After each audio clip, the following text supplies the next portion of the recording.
Come take a walk through my heart, a stroll through my soul. Being smart from the start, wasn't taught, wasn't told. You could climb through my mind, or fly through my eye. And in time you will find what I rhyme is not a lie. Come take a walk through my heart, a stroll through my soul. Being smart from the start, wasn't taught, wasn't told. You could climb through my mind, or fly through my eye. And in time you will find what I rhyme is not a lie. See you dealing with a vicious mind, heart cold like Christmas time. Every time I write a rhyme, put it all on the line. No need to hold my tongue, hold the mic like you hold a gun. Haters, I'm the chosen one. Fakers, I don't roll with none. Don't you ever test my heart. Been a rebel from the start. I ain't got time to play no games. I'm too busy playing my part. Keep my mind on my mission, living by my premonition. View the world with blurry vision, stressing in high definition. Not the man I wanna be, but I'll be damned I'm gonna be.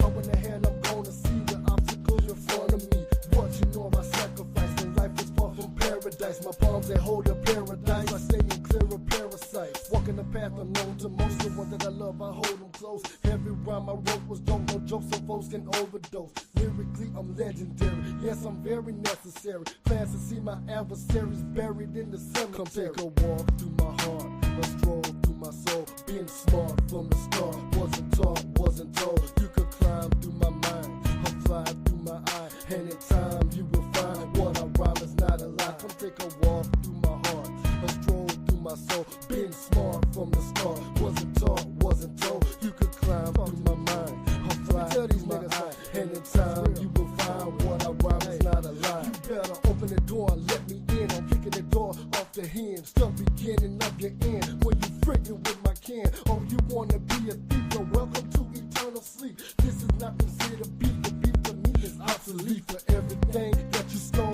put a hole in your soul, burning me internally. But why the hell am I so cold? Two wrongs don't make a right, damn sure gon' make my night. Better be ready to take that flight and take a step into the light. Now I'm in a bad mood, there will be no remorse. Now I got an attitude and plan to use deadly force. Now it's time for you to bleed, for your jealousy and greed. My mind telling me to kill, just like it's telling me to leave. Ain't no devil on my shoulder, I'm a rebel, I'm alone. As soon as I pick this microphone, all of my enemies have shown no restitution, retribution in the form of execution. Let them live, watch them die, tell me what's the best solution.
Dear God, please forgive this life of mine.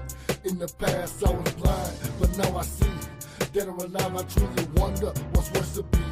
Even though I never lived a life of crime, dear God, please forgive this life of mine. In the past I was blind, but now I see. Dead or alive, I truly wonder what's worse to be. So many people speaking speculations, no reservations until we end up face to face. Interrogation, your ignorant insinuations have got you facing an escalating situation. Your termination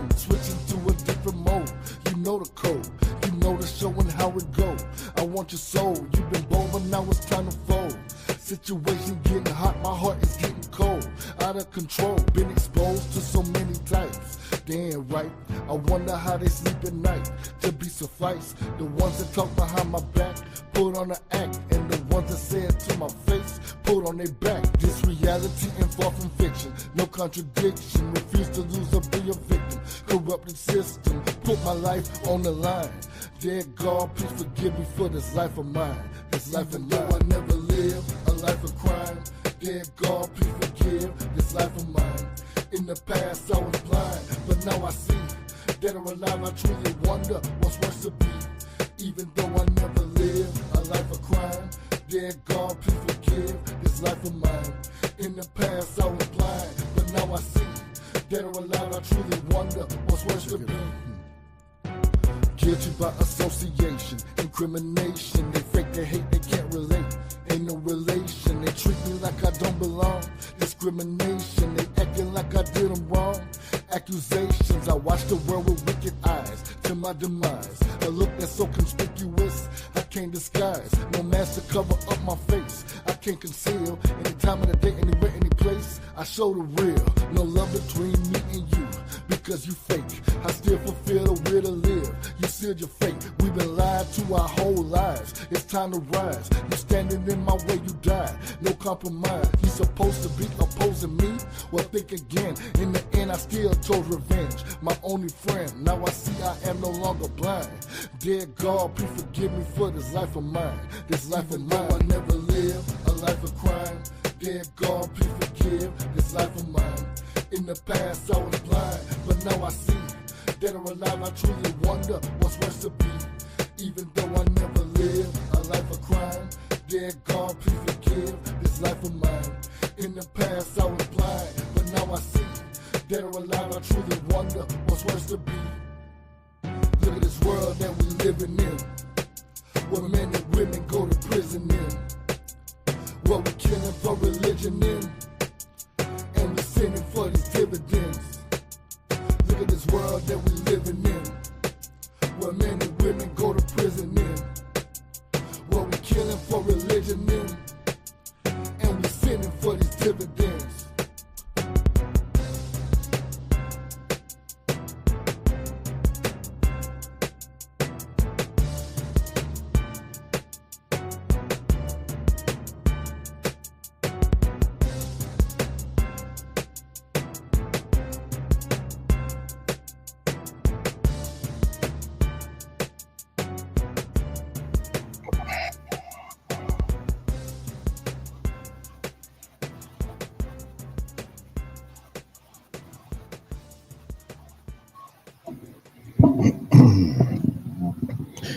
Oh, excuse me. What is up, Straight Talk Society? This is your host, Trevor, and I am back with another episode of Man Talk Monday, brought to you exclusively by the Straight Talk Society. So normally I come on here and I give you the rundown about what we got coming up on the channel. Shout out to Ricardo in the building. Shout out to Bones in the building. Shout out to Brennan in the building. Hey, y'all in strong because y'all want to talk about this 4B thing. I got it. I am going to drop the link and I am going to open up the panel because I am very, very interested to hear what people had to say about the 4B topic.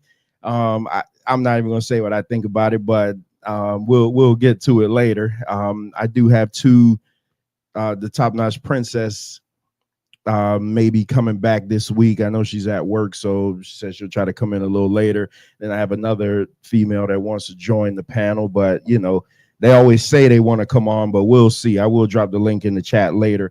But normally I come on and I talk about what we got going on the channel. Shout out to Keela, wherever she is. Peace, brother Ash.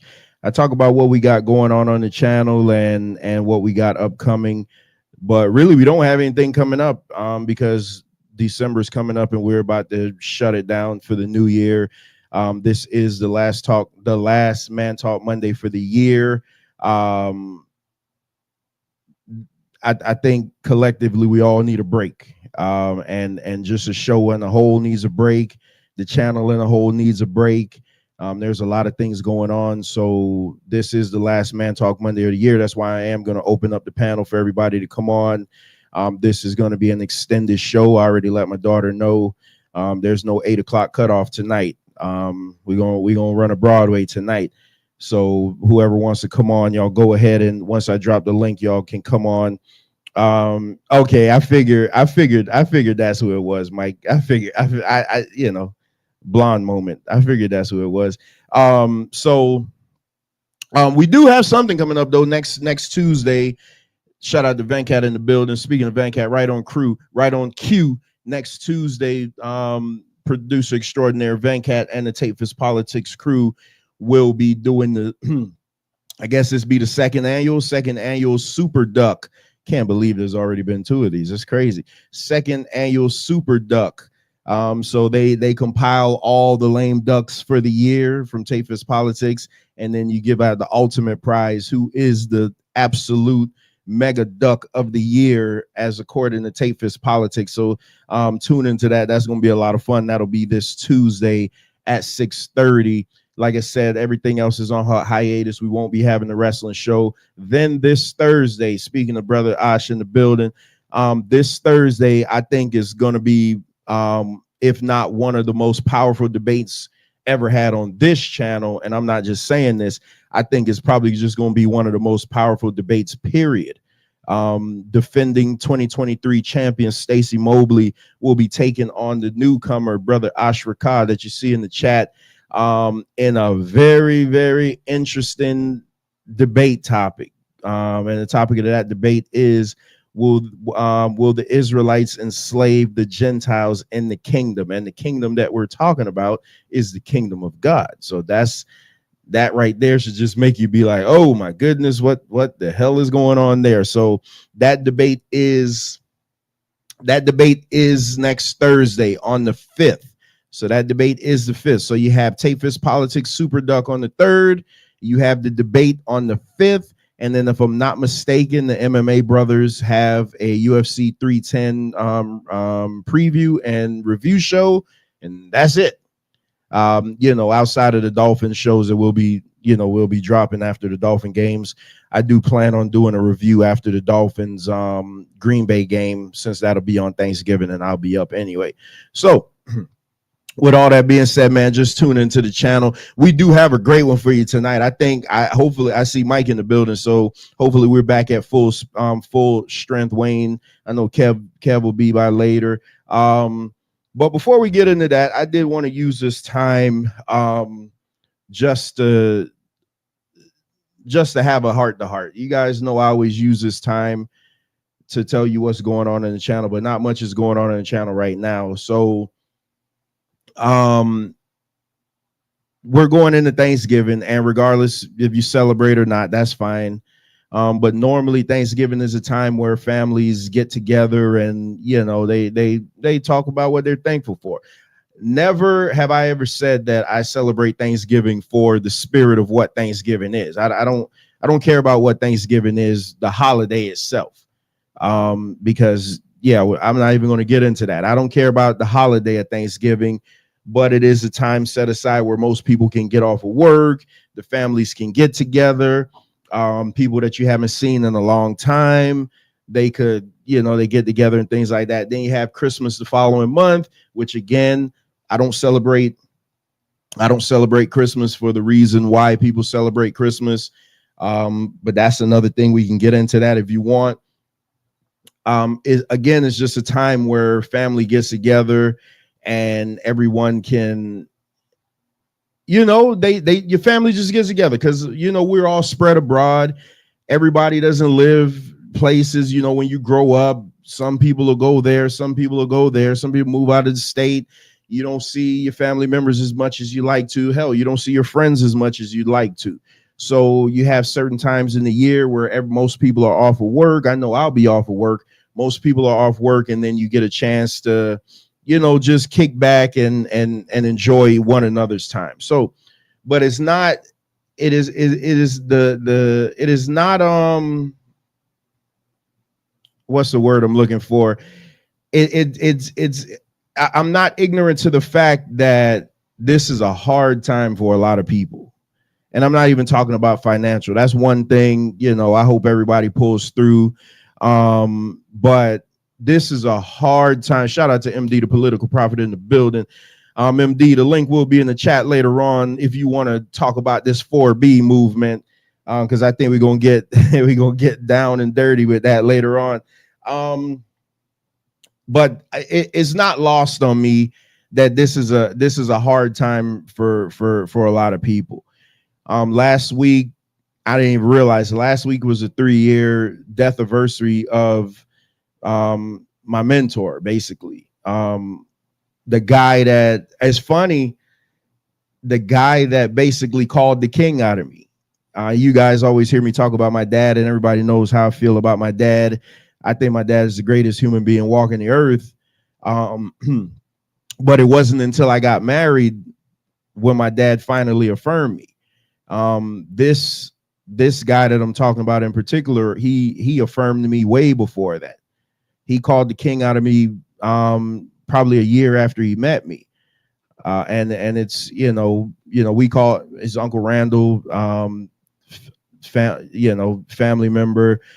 My wife's aunt's husband, he passed 3 years ago around this time, and it's been tough. Like every time it comes around, just because I know what he meant, I know what he meant to me personally in my life, and it's not even about the preaching thing. That has nothing to do with it. We all know that I don't preach anymore. I left the church and things like that. But it was more than that. Like he actually cultivated something in me. I kind of credit him with me even being able to do this, because he always gave me opportunities to talk. Whenever there was a chance and a microphone, he'd always push it in front of my face for me to always talk. So I guess some of y'all could blame him. But he always pushed me forward. And every time I think about him, it's just like, man, one day I was in the bathroom just gathering together my fantastic beard, and I swear to you, and I'm not a guy, man, say I don't believe in all this, you know, you know, when it comes to the whole heaven and hell thing, I don't necessarily believe it the way people believe it, but there's been plenty of times where I've basically like just felt his presence around me and his aura, like just standing around me. And he was just like, you know, I don't know if it's something in me, if he was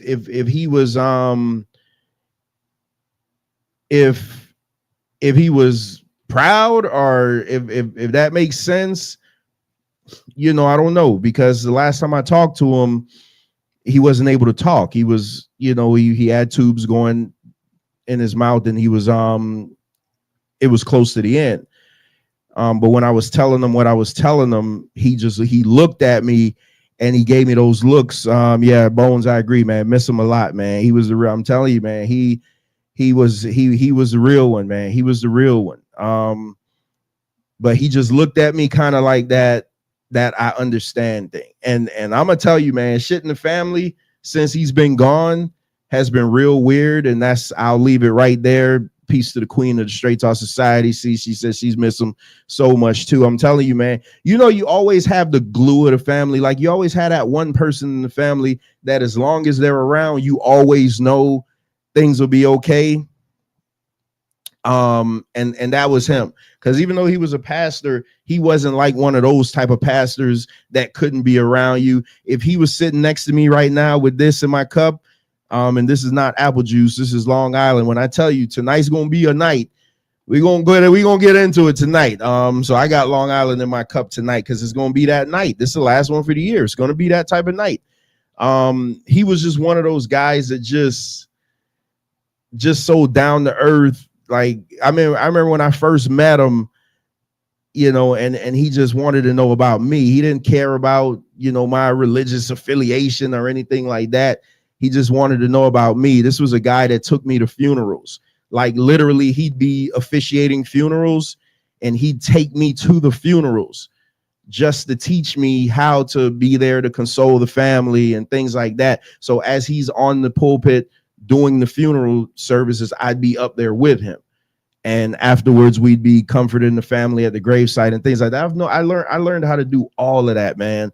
I know how to do all of that like maybe 10 years ago. He taught me all of that stuff, how to officiate funerals, how to do baptisms and communion, like all that type of stuff he taught me. But it was just that thing, man, where I was just like, man, this is not the path this is not my path. You know what I mean? If it makes sense. And it's just, the third year that he's not here, and it hurts, man, because right now there's certain situations where I'd be like, damn, what would Uncle Randall do? Or I just call him, I'll just send him a message and be like, hey, what you think about this? Or what would you do in this situation? And he'd be like, I'm so glad you asked. And then he'll have me on the phone for the next 4 hours. But at the end of the day, I'd have my answer. But, one thing about life that is for sure, we all got to leave out of here at some point. So it's the memories that you have with people. That's what's going to last. Because whether you believe in the afterlife or not, who knows? I don't know what I believe as far as the afterlife. You hope that there's a better place than this, but what if it isn't? So you just live your life on earth and try to be good to people and hope you have enough good memories that kind of outweigh all the bad memories. And you make enough people happy in your life that they'll come see you in your last and final days. Shout out, yeah, Brent, 4 hours, bro. He'll keep you on the phone for 4 hours, man. You know it. Especially if it's something he's been wanting to talk about, he just be on the phone like, man. So that was that. So if bad couldn't get worse, so I just been, sometimes I go in, I wouldn't even say funk. Sometimes I just go in these things where I just don't want to be bothered. I don't need to have interaction with anybody. And it's not because I'm upset with anybody. It's just that I got a lot going on in my head. There's things racing in my head that's going a mile a second. We've extended our work hours because we're so busy. So the time that I normally would have been home doing this type of stuff, now I can't do that because I'm at work. So now I'm trying to rush to get home to do this. And there's, that's all a reason for the break, man. So sometimes when you guys see that I may seem irritated and stuff, it's not even that. It's just that sometimes I need to process stuff. And you guys know how men do. We process inside the cave, and we'll go into the cave and we process, and then, hopefully we come out. So yesterday, my daughter was getting her hair done, and me and my wife got a message like, hey, do you're such and such? And I'm like, yeah, what's up? And every time, I'm gonna tell you, every time somebody say such and such, or you remember such and such, is always something bad that comes out. Like, it's always something bad. So when I saw it, I'm just like, oh God, what's up? What's going on? So I found out yesterday that over the weekend, one of my childhood homies died. And this one bothers me. And again, it's that thing, you have some friends where you haven't seen them in years. Like, true story, I hadn't seen Mike. What year is this? This is 2024. I want to say the last time I saw Mike in person was probably, 1999, maybe 2000. I'd give it 2000 at the absolute least. At the very last was 2000, but it probably was before that. I hadn't seen Mike in over 20 years. We're 2024, and he just randomly popped up at my house one day. And I'm just like, damn, is this, and it was just like, damn, bro, it never left. You know what I mean? I hadn't seen Venkat since, I want to say I hadn't seen Venkat since maybe 1999, 1998, because Venkat graduated before me. So I hadn't seen Venkat since like 1999. I think that was the last time I actually saw him face to face. And then we hadn't talked in so many years because we had a falling out. And, things happened. We ended up rekindling, and he came to my house, And it was just like, damn, bro, like I hadn't seen you in over 20 years, man. But it's like, hey, where do we leave off? You know what I'm saying? Like things just literally left off the same way. And I say that to say this just because you don't see people, just because you don't talk to people all the time. If you're a friend to somebody, you're a friend. And then that's just what it is. A friend is a friend is a friend. If you're a friend, then you're a friend, whether you talk to them or not. Because I feel like some people sometimes are too needy. They need you. Yeah, me and Venkat had a falling out, man. I think I told y'all the story, Ricardo. Just me being a dickhead. We was beefing over something stupid, and I threw I put an M80 in a coconut and threw it in their backyard and scared the shit out of his mom. And Venkat, if he would have saw me that day, he'd have killed me, man. I feel like I avoided him like the plague for like 2 months, because he called me. He was like, wait till I see you. So yeah, man, it was crazy. I avoided him for so long while still being friends with his brother. So that's the crazy part. But some people are so needy, man. Like you always got to talk to them all the time. They want to talk to you 24/7 and blah blah blah blah blah blah blah. But sometimes if you're a real friend and you have a true friendship, then sometimes you could go months and shit like that without talking with people. You rather not. Like I have a group.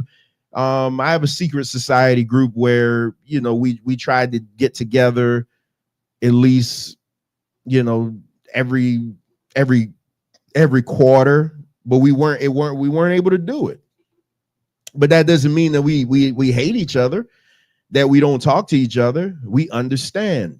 Most of us have kids. Most of us have lives, jobs. It just happens that way. People are busy in their own life. So I get the news yesterday that one of my childhood friends died, and I'm like, man, oh man. And it's one thing if it's somebody that you go to school with. Like people have died that we went to school with. You see them and you're like, oh man, I'm, you know, condolences. I feel sorry for them and things like that. But this was a friend on the level of when we were in middle school, I would leave my house every morning to walk past his house so we could walk to school together. Summer schools, we walked together. I know his brothers, you know, things like that, because he lived right down the street from me. And when people used to want to jump me in middle school, I wasn't always as badass. When people wanted to jump me in middle school, he was like, nah, it ain't going down, because he could fight really good. That's one day, man. He stayed whooping somebody's ass, and he would never let anybody mess with me, man. And it's just, you know, he moved on. He moved to another state, and his birthday was in September, and we had a high school reunion, not a high school reunion, sort of like a reunion. We had a high school tailgate in September, so in his birthday month, and he was there. I hadn't seen him in years. And like when I saw him, man, I was just so happy. Like, damn, bro, what's up, man? We hugged each other and everything like that. I gave him a nice, strong, manly hug, you know, and just, you know, just chopped it up with him. And then out of the blue, his brother, who I really hadn't seen in forever, came to me and he's like, hey, man, I'm such and such brother. I'm like, oh my God, I don't even recognize you and things like that. So he was like, yeah, man, I'm back in the neighborhood and things like that. And it's so funny. I just saw his brother a few weeks ago at the Panda Express. And I was just chopping it up with him, man. So happy to see him, man, because we all grew up together. I'm 44 years old, so he's probably like 2 to 3 years, 2 years older than me. And so we all grew up together, man. All go play basketball together. We all just play football in the street and things like that. But he's gone. And young man, with kids and a wife. And now I'm just sitting here like, damn, bro, I'm like wrestling with reality again. We losing them like crazy. Another positive black man. It wasn't a black man that's out robbing anybody and doing anything crazy. He literally was in an accident and lost his life. And I'm like, man, every time stuff like this happens around me, and then my circle of friends, I see the circle just getting smaller and smaller. And I'm like, man, all these people that we grew up together, all these people that we had dreams and aspirations together, we got in the fist fights and stuff like that. We told each other like secrets and things like that. They're literally just falling. And it wasn't any medical issue, anything like that. It was an accident. And now another brother gone. And I had to just, in the holidays now, you have a family now. They don't have their dad. A wife doesn't have her husband, and now you have to process this. You know, most unalivings happen around this time. Most people just get fed up. They get so lonely. They get so depressed. Man, listen, I got a great life, man. I got a great life. I got family. I got friends. I got people that love to be around me.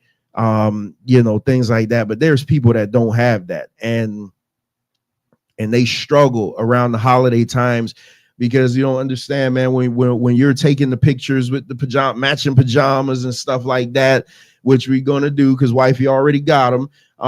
But you're taking the pictures with the matching pajamas and stuff. There's people watching you and they're like, man, I wish I had that. I don't have that. There's no reason to be here anymore. And I promise you that's a real thing. I used to deal with that, man. As great as you know, as I seem so upbeat and everything like that. Yeah, she's talking about PJs already. I know. Oh my God. Now we just got a little kitten for my daughter. So, hey, all bets are off. She gonna be added into all the pictures now. So, but people see that and they're just like, damn, when am I ever gonna be happy? Like, when am I ever gonna be happy? Am I always gonna be sad? Am I always gonna be lonely? And people get tired, man, and they give up. They like literally just give up because the loneliness. That's why when you see people that's been married for so long and one of them goes, the other one is not that far, you know, they're not that far after them because they die of a broken heart. And I know I got to watch what I say on here because YouTube actually went back to a 6-month-old Man Talk Monday video and completely removed the video and struck me for hate speech. Now, I have said some of the most disgusting things on this channel and have never even so much as gotten a slap on the wrist. And the thing that they gave me the hate speech for was the promo video for MD and Wayne's debate. I don't, and then I tried to appeal it, and not even a minute later, they responded back to me and said, no, it still goes against YouTube's violations. There you go. Yeah, they hit me with like 7 copyright strikes just in the past week. YouTube has really been a thorn in my ass right now. That's what I tell you, man. Sometimes I get depressed to the point, like not depressed like in life depressed, but depressed like all of this is not worth it to me. Because I don't make money off of this, so it's just like wait a minute, dang, I'm scared how they gonna react to your debate. No, y'all gonna get it in. Let me worry about that. I just sometimes it is annoying more than anything, man. You put so much time and effort into this, you know, you try to build a team around you, you try to do this and you try to do that for somebody to come in and just be like, nope, we don't like it. Boom, let's hide your video. Let's take your video off. They didn't even give me the option to take that part out. Normally, if they flag something, they'll give me the option to take it out. This, they didn't give me the option. I can't go with that. We should cherish our relationships, but your first priority is you. I got you. If you don't have solid perception of yourself, then look after that. Yeah, I agree, MD. Did I say anything different? I don't know. Shout out to E in the building. Yeah, I'm just saying, for me, I'll be quick. Y'all know I'll be quick to tell y'all, hey, I'm disappearing for a while. I'll mute the groups and I'll do everything. I'll put all my social media inactive and I'll just disappear. And I'll be sitting my ass right here on the couch playing Madden. Nobody knows what's going on. Because sometimes I need to be alone. I need to be by myself. You know, the greatest, I'm gonna tell you, for a man, and I see young Kevin and 5 men strong in the background. So so we're gonna get started with Man's on Money. But like I said earlier, today gonna go long. So we will, you know, we gonna get it in today. But you know, the best time as a man is those 10 minutes that you spend in the driveway after work before you come inside the house. And I'm gonna hit you up on some game. A lot of men, and I'm saying men, and I know they're gonna jump on me and say, oh, the women too, but a lot of men keep their sanity by just sitting in the car. My job was very stressful at one time. They don't stress me out nearly enough. Now, I'm not gonna say nearly enough because they'll be listening and be like, oh yeah, okay, we're gonna get your ass. But nah, a lot of times those 10 minutes you pull in, like sometime I'll get home and my wife will happen to look on the cameras and she'll be like, oh, he's in the park, you know, he's in the driveway. And she'll come out and she'll just look, and I'll just look at her and she just gives me that look like she already know what time it is. And she go right back in the house. Because you know, sometimes you need that because you just got through dealing with the man all day. Everybody's been on your ass. You got bills you got to worry about. You got shit breaking around the house. You know, kids don't want to act right. You got all this going on. You're late on all your stuff at work. Everybody's on you. The last thing you want to do is come inside and bring that home. Now, most men will say, oh, I could turn it on and off. Well, that's not my story. That's not my testimony. I can't do it. I can't turn it on and off. What I can do is sit my black ass in the car and modulate if I have to, and just decompress and get all that stuff out of me so that when I get inside and my little daughter jumps on me and she's like, oh, daddy, it's not, what you doing? Why you? Nah, it's like, hey, what's up, baby? How was school? Or if my wife comes to me and she wants to talk, because let's keep it real, fellas. Now Black Lion just joined. So we had 100% full force. So we are going to start soon, but y'all know I got to get this off. Because they don't let me talk no more on this show. But I got to get this off. But yeah, Ricardo, men don't cry. We weep inside. Absolutely. Women want to be heard. And the last thing they want is when they're venting to you all their problems, that you somehow let your problems get in the way. And it's a selfish ass thing, but it is what it is. So when they're coming to you and they're like, oh, I had this rough day and such don't know who she talking to. She got one more time to get up in my face. If she get up in my face, I'm going to slap the hell out of her and this and this and this and this and this. And you just sitting there like, damn, does she even realize? Does she even know? Can she see the hurt on me? I'm so busy being Superman to everybody else. Can they see that Superman spent more time being Clark Kent than he ever spent being Superman? But no, they don't see that. They don't see that. So what we do, we decompress and we put on our mask. So, you know, there's people that that's a fact. My rule for the day, my rule for the lady and kids, don't call me with no bullshit while I'm in the thought box. Yeah, listen, man, bro, I'm gonna tell you, I'm probably the most open book person here, where I'm just like, hey, you could read my story. It doesn't matter to me because I tell you my story, so you can't make anything up. Nothing you could say about me is true if you didn't hear me say it, because I just tell you it all. I mean, it is what it is. That's how I operate. I've been sad. I've been depressed. I've wanted to not be here anymore. You know, I've sat in the corner.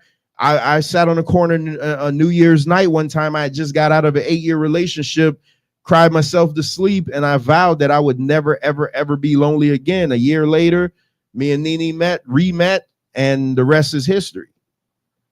But, you know, that's what I'm saying, man. So nobody can call. I'm comfortable in my masculinity. I am a man, like a man's man, a cheek clapper, ass kicker if I have to, down to earth dude.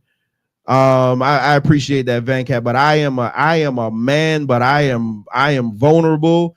I get hurt, and I'm just saying, This time of year is hard for some people. Man, we're losing people left and right. Every time you turn around, somebody new is dying.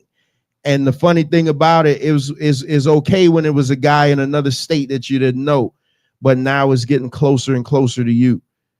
Now it's getting closer and closer. Now it's invading your home. Now it's getting into your personal space. Now it's your family. And we're hurting, man. It's the holidays, man. Like I say, I don't care about Thanksgiving. Thanksgiving means nothing to me. Nothing. I got a big ass turkey that I'm going to cook, but that's just because it is what it is. Thanksgiving is a day off of work that I get to relax with my wife and daughter. Christmas is going to come around. That's the time we get to chill out with family. Brother-in-law comes in. You haven't seen him in a year, and we chill. I don't believe Jesus was born on December 25th. I don't even believe Jesus was born in the wintertime.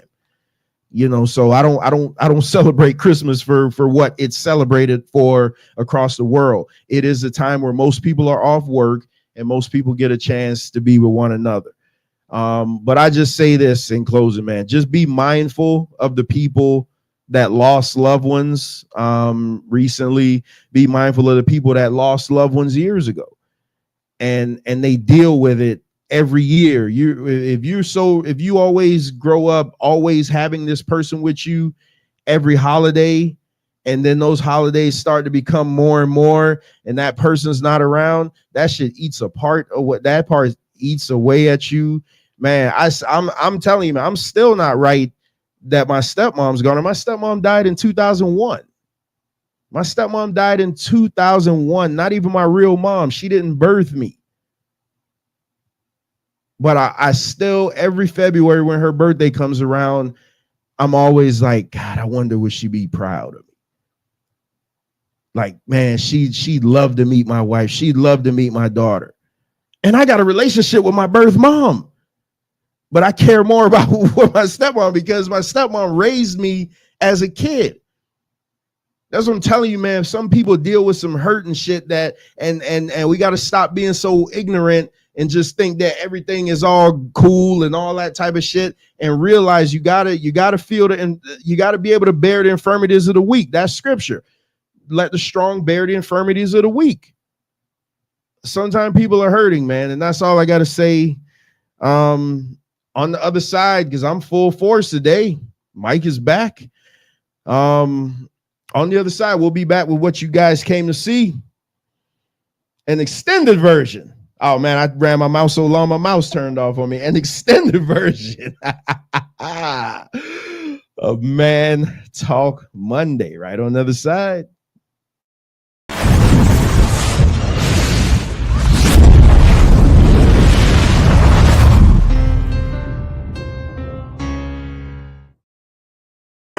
Acknowledge me.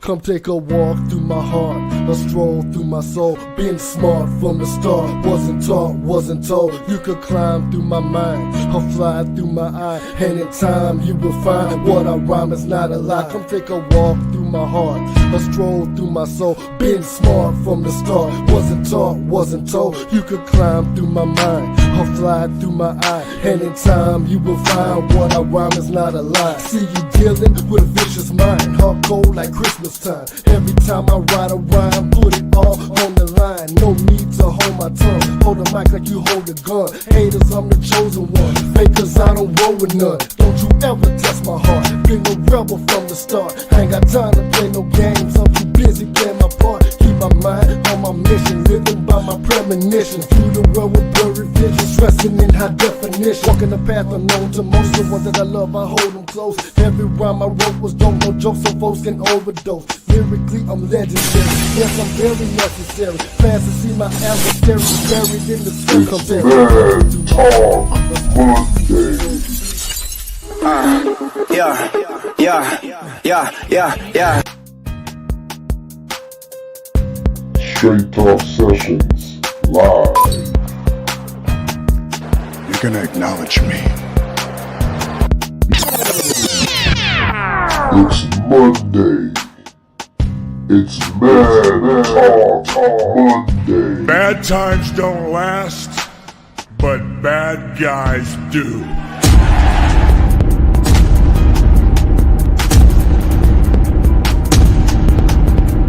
But we have a responsibility and a duty to be fathers. Not to just make babies, but to be real fathers. And you can't expect any good to come to you if you don't visit any good on your son or your daughter. So, be a man.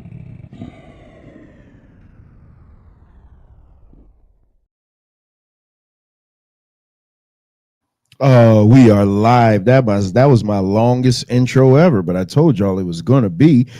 Before I introduce the guest hosts, not guest hosts, the co-hosts, I want to read this comment from E. It says, "Feed the homeless and give clothes and toiletries to the homeless for Thanksgiving and Christmas. None of the fake holiday means anything to me." Absolutely, E. We like to have these barbecues and stuff with a lot of food and things like that. I forget which holiday it was. But afterwards, we just packed everything up and just drove downtown by the courthouse. And crazy, by the courthouse is where you see the most homelessness, and just giving out food there. So, I walk it like I talk it, man. That's one thing. We give so much away and never do it for the appreciation. For the accolades or anything like that, because that doesn't mean anything to me. I'll get my reward at some point. But we just do it. We like to help people out. One thing I hate to see is people struggling, especially during the holidays. But it is time for Man Talk Monday. And like I say, we are at full strength today. What's up, Kev? You're muted. Leave it to Kev. Just leave it to Kev. Wayne, what Black Lion, man? You've been pissing everybody off the past couple of weeks, but they've been using your videos as clips, and I was on a channel the other day and they were saying how you got beat up last week. It was funny, man. So what's up, Wayne? they say I got beat up. Yeah, man. They're saying you got your ass kicked last week. Of course, the most hated man on YouTube. Of course, they gotta have something to say. But guess what? Look at the chat. You got about 15, 16 people here to see the show. The best show on the planet. Out of all your shows, we the hottest show. So what does that tell you? Y'all keep coming back. All right, what up, Mike? What up, Kel? What up, Trev? Everybody in the chat. Let's do this thing, man. Last show for the year. Let's make it hot. Brent, please get her on. Oh my goodness. Tell her, please get her on, especially when we talk about the 4B stuff. Oh, please get her on. I'd love, and tell her go get her other homegirl that hit me up about being on the show too. Kev, you back? Kev could be clapping some cheeks. Who knows? But Kev, he'll chime in. Man, Mr. Incognito missing in action. All right, okay, Kev back. So hold up. What's up, Kev? What's up, y'all? My bad. I was cooking. You was cooking, or you was cooking? I'm cooking hot grits and fertilized eggs. No, I'm joking. What you cooking, man? No, I'm just making some tea and making a smoothie. I'm trying to keep this figure, especially for December. So I'm the only one. I'm the only miscreant here. I'm drinking Long Island tea on the Monday night, because it's gonna be that type of show. But last but definitely not least, making his return after his 1 week hiatus, Big Money Mike. Let me see what his name is today. Mike is right. 5 men strong. What's up, Mike? Good afternoon, everyone. My apologies for not being here last week. I had some family stuff. Lost a great uncle, and then on the way to his funeral, lost an aunt, which is weird. And then my mom had surgery. It was just a whole lot of stuff at the same time. It was weird. I feel you on what you were saying before, Trevor. Life, I tell people all the time, we're at that age now where the people above us in age are starting to go, but the people at our age are leaving as well. And we have to stand strong through all of it. It's a weird time. But through all of that, I still managed to draft a #1 draft pick to the MIR crew. I would like everyone to know, everyone knows it's me. I stand up. I'm the first right, but I'm not the most important right because I'm only as strong as my weakest link, and I'm the weakest link in my crew because I got Zay, my VP. I got Bones, my Secretary of Defense. I got Ricardo, my Zara freak-offs, no Diddy. And we just recruited the blue chip #1 draft pick, the purveyor of black pill goofiness, keeping them goofy people away from me. You better Wayne know it. is right. It is fantasticness. I would You like better to know thank, it. bro, I would like to thank that girl from last week with the sexy Brooklyn accent. It brought me back home, but it also brought Wayne home to the side of right to stop dealing with these, just getting these wrong, Set him straight, incorrect. Mike. Set him Ugh, straight, Mike. you don't Set him just got to straight, get bro. it off you. It's just disgusting. All these wrongness and just, ugh. You know what I Mike, mean? they It say just, she and Trev have the nerve to mention this on another show that somebody said that she cooked me, bro. bro, Come you on. feel me? After, Come you know on, what? man. That's what's so She was funny. cooking. Because I He watched was you stand on her. I watched you stand on her. And then when you said, bro, I felt it here when you said, no, I'm not going to stop. This is my show. Bro, Come on, man. the 10 toes, rightness was man. dripping off you. The rightness was dripping off you like you just got off the cardio machine. My 10 bro. toes. 10 toes, man. Come on, 10 toes, man. Woo!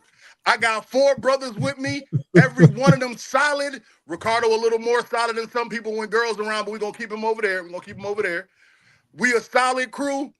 We 5 deep. Love y'all boys. We're going to keep writing this going into the new year. Thank you for all your well wishes. You know I try my best not to stay down because if I go down, it'll be down. You know what I'm saying? I'm a spiral king. I'm trying to stay up. That's why I got solid people around me. We got Wayne, we got Zay, we got Bones, we got Ricardo, and we got me. So what the hell else I need? Is what it is. Welcome to the show. Let's go. So I did reach out to Princess. Like I said, she's at work, so she did say she was going to try to come on. She was going to try to come on a little later, but my condolences, Mike. Man, back-to-back law. That's, bro. Is shit's hard. Like it's Bro, hard. on the way to the funeral, that's what's nuts to me. She didn't even get to like, you know what I mean? She's like, all right, I'm gonna go and say goodbye. Body was like, nah, go join them. Like that's crazy. It's life. It's life.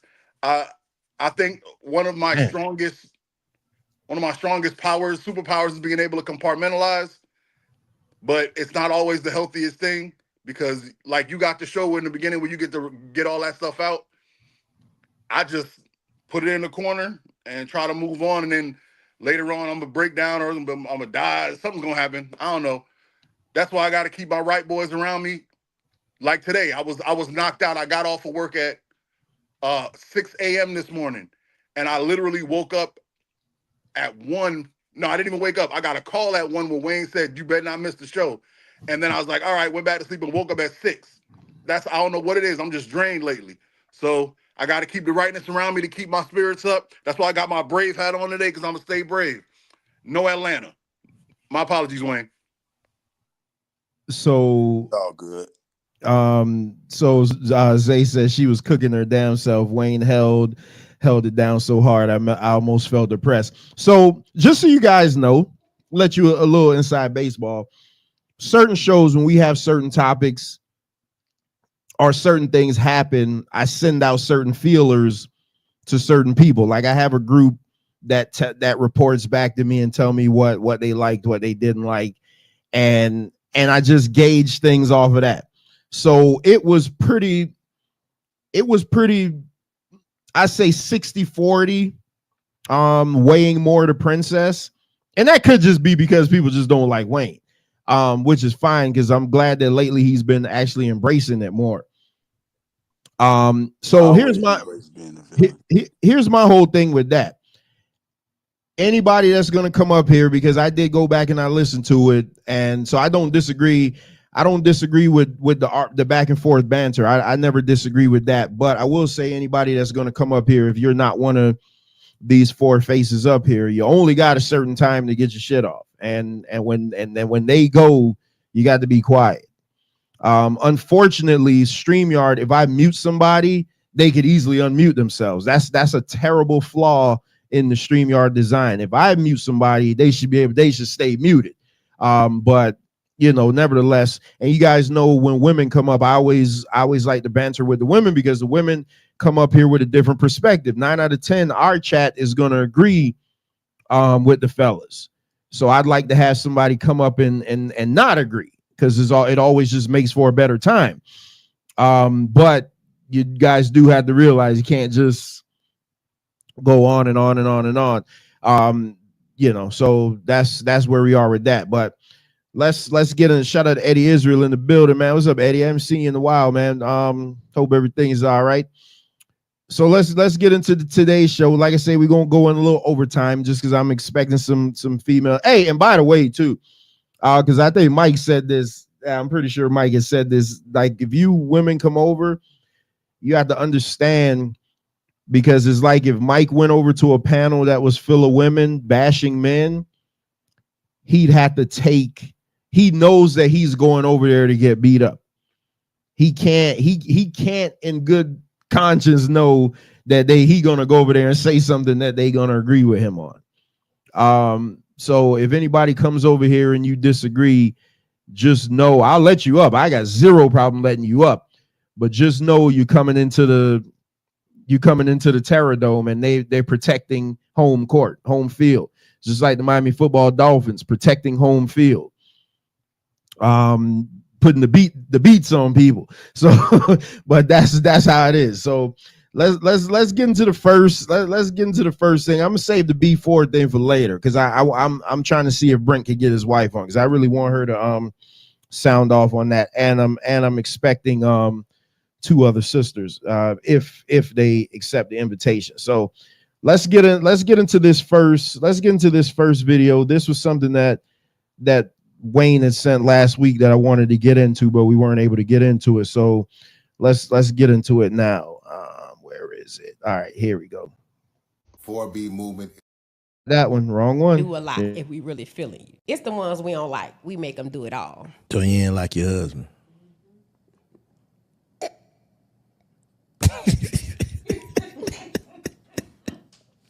I ain't trying to embarrass my husband even more on the internet, but he was a simp, and I seen the opportunity and I took it. Well, I'm saying what his qualities was.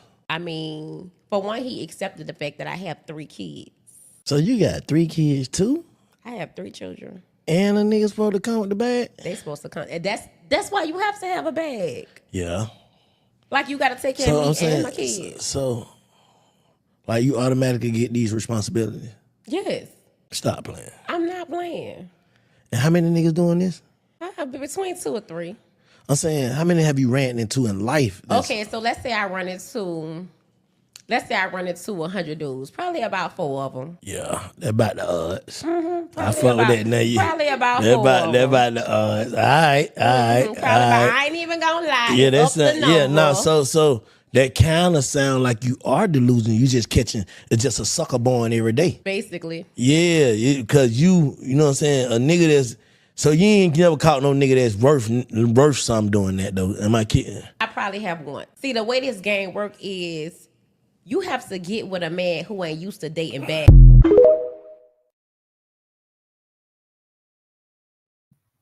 All right.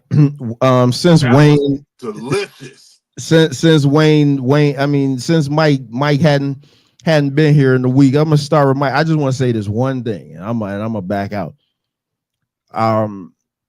When she did the percentages of 100, say 100 men and 4 of them, you're talking about like less than 10%.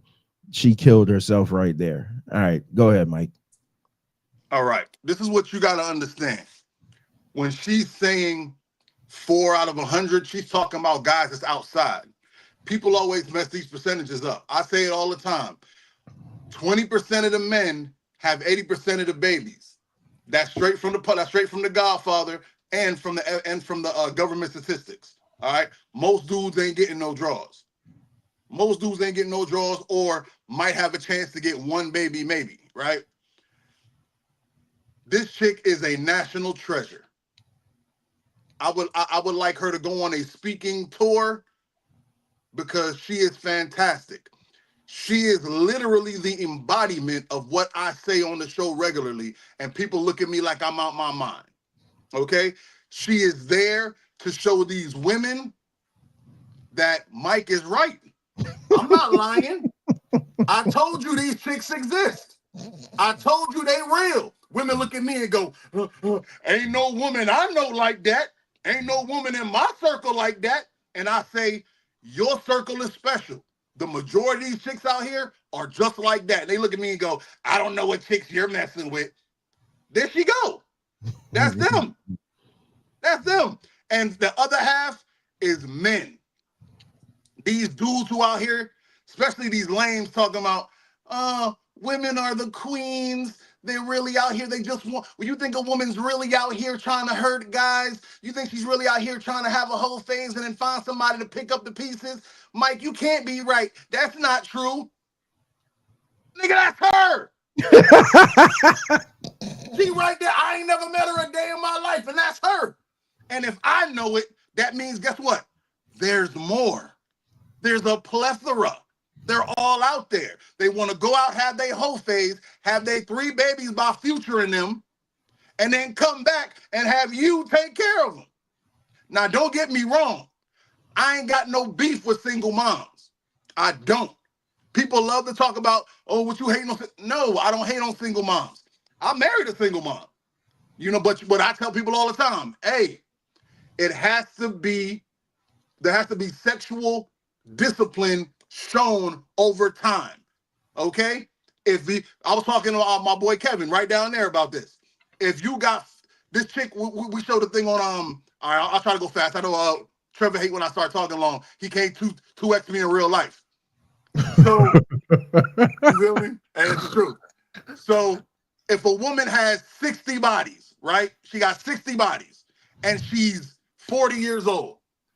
And from the beginning of her sexual exploration in life to 30, she got 30 bodies. And from 30 to 40, she got 30 bodies. I would never touch her.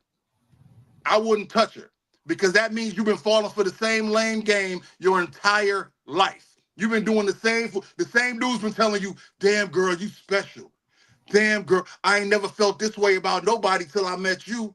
If you still falling for that at 40, who the hell wants you? Ew.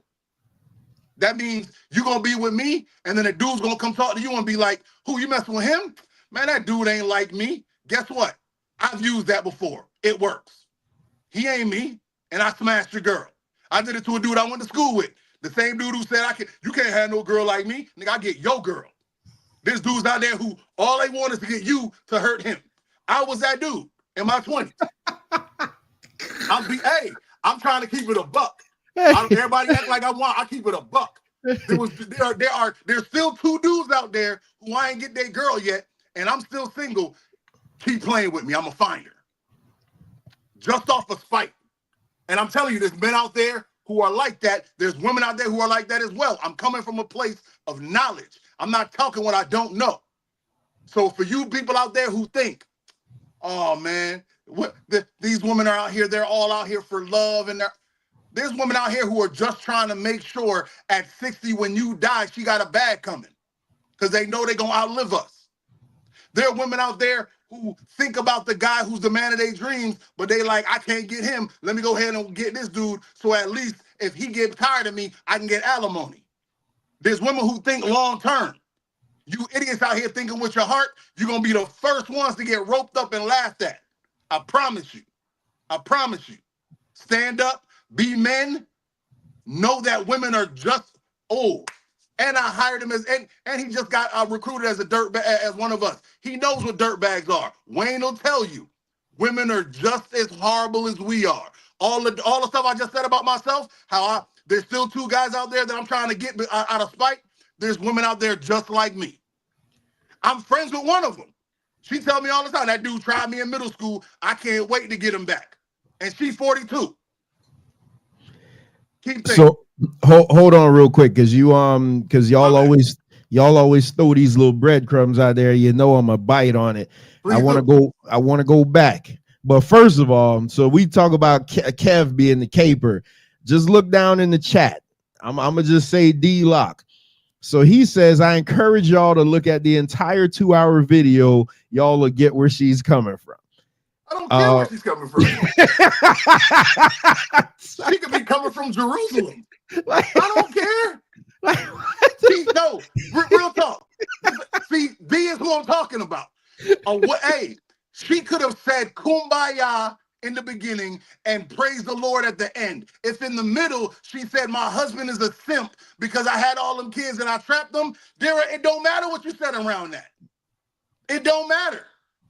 I could feed the homeless on Monday and bless the kids on Friday. If I kick dogs on Wednesday, I'm not a good human being. Hey, me and him argue all the time about this. I am going to put the link down soon. So go back up though, Mike, because you dropped the breadcrumb from me. You mentioned body count. Body count. So I'm truthful about body count. I feel like when you said the body count, you just knew that I was going to say. So what were those numbers you threw out? About body, I said I believe in sexual discipline. When you're young and you're stupid, cool, right? You're gonna make mistakes. But if you're doing the same numbers, body count wise, in your youth as you're doing in your adulthood, I would never touch you. And what was the numbers you threw out though? You threw out like because they had a thing on Facebook about a girl who had a body count of 60, and this guy was trying to tell me, oh, she only had 3 a year. And I was like, you think 3 new penises a year is a good average? But so what I was saying is if you're 40 years old and you started sleeping with people at 16, from 16 to 30, you slept with 30 people. And from 30 to 40, you slept with 30 people. I don't want you. You're garbage. So Ricardo even put the rule of 3. You watch American Pie, which is fantastic. Whatever number she give you, you got to times it by 3. Fact. And they say that's in the reverse for men. Whatever they give you, you divide it by 3. I mean, to the panel, because you know where I'm going with this. 60 over a lifetime is too much versus just to be in your 20s. That's crazy. That's what? That's disgusting. That's what I'm saying. Hold on, Kev. Before I have you go, Mike, MD says, ask Mike to expound on the 80-20 rule. Well, he has to tell which 80-20 rule he's talking about, because there's a couple different ones. You got the 80-20 rule where people are talking about if you get 80% of somebody, you got 80% of what you want in somebody, but the 20% they don't have, should you accept it, or you're going to leave that person, but somebody has the 20%, now you're missing the whole 80. You got the 80% of the rule where they're talking about if you meet a woman and she gives you a, what do you call it? She's giving you 80% of that freak, but she's holding back the other 20. Should you deal with it and hope just get that little 20 on your birthday? But if he's talking about if he's talking about the amount of people that she slept with, the new peen, like I said, I believe if you're going to date a woman that has been promiscuous, right? She has to have been promiscuous in her not recent past. It had to have been. You cannot have been promiscuous the week before you met me. That's why I tell people all the time, if a woman has a baby and that baby is less than a year or 2 old, I'm not trying to holler, because you can't tell me. I'm telling you from experience. I'm going to use myself today. I'm going to use me. You can't tell me from experience if you got a 1 to 2 year old that your baby daddy can't come back. Say what you want. I know people will go, nope, I was through with him. Cool. My baby mama said that too. Guess who was doing stuff after that? We were breaking up in the middle of the divorce, and I was still like, hey, big head. And it worked. And she was doing it to me. So people could front, they could cap, they could act like that ain't how it worked. Love is not something you can shake off in a year. The main woman I've ever been in love with in my life, 2 years after we broke up, she would call me and ask me, am I okay? And just hearing her voice would reverberate in my head, and I'd be like, nah. And that was 2 years afterward. It don't work like that. So to the panel, well, damn, all these comments coming up. Hold up. So Eddie says there will always be women like her as long as they are thirsty and super emotional men. I agree with that. We gotta value ourselves more. Ricardo says, but are most adults mature enough to understand sexual discipline? Absolutely not. Nope. Brother Ashraka says, if a woman thinks she's a prize and accumulates a bunch of bodies, it means she must have known a gang of winners. So I don't think, maybe I'm reading that. Okay, so if a woman thinks she's a prize and accumulates a bunch of bodies, it means she must have known a gang of winners. I don't know if maybe that was a typo on something there. Hey, they were the winners. She's the loser. Think about that. So D-Law says, I don't agree with that part either. But her and the guy and the host had real good dialogue. Okay, I'll check it out at some point. I probably won't, but Ricardo says, we discussed this once upon a time on a woman. Yeah, so I'm about to get to the body count because y'all know when Mike knew what he was doing. Because I said we going long. So Ricardo says, heck, I knew a woman who claims her sexual proclivities don't matter when it comes to body count. Porn stars will tell you the folks they plow on set doesn't count for real life, which is ridiculous. Shout out to TNT News in the building. So to the panel, and I know we asked this question before. We had this. Oh, so you're saying that's sarcasm. We had this. We talked about this many moons ago, but the body count, man. Because now we got more women listening, and they need to hear like men that actually are successful in life saying this. Okay? Most women we're gonna deal with it. Well, I'm not saying we because I'm spoken for, but most women that we're gonna deal with would be like 40s to 50s, a little bit younger for Kev. What do you think is an acceptable body count if she was being honest? Body count don't matter. I don't know why we keep talking about it. Come on, Kev. All right, go ahead. It doesn't. Why not? Because we've all like tried to wife up a hoe, even though we knew what she was, right? But we didn't care about her body count because we liked her. So yeah, I'll let Wayne go, but I want to dissect what Mike was saying. But yeah, man, we don't care about body count. Let's be honest. Like there's OnlyFans and strippers and porn stars who get married and date.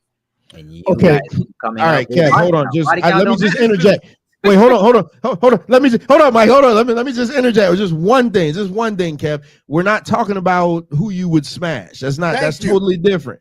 We're talking about who you're going to put a ring on the finger, who you're going to introduce to mom, most importantly, who's going to be the mother of your kids. That's what I'm talking about. So now, again, I'm going to ask you the question. What's an acceptable body count? Again, before I got interrupted, before Mike started pointing fingers, OnlyFans models, porn stars, strippers get married. Body count don't matter. It don't. Yo, this is the problem with life. Don't point at me. He don't know that. He's just saying stuff.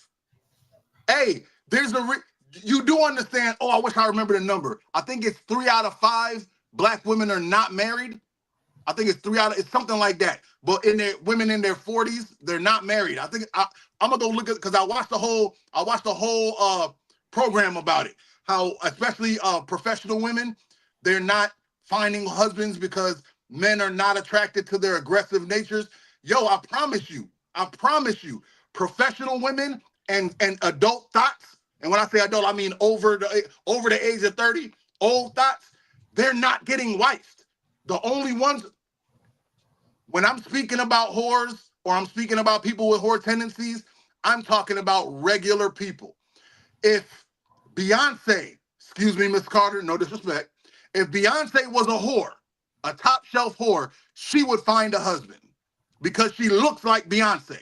There'll always be a man out there who's simp enough, there'll always be an incel who can't wait. Oh, here's all my checks. I've been saving them for you. There'll always be somebody out there who'll wife somebody that's that level of beautiful. Okay?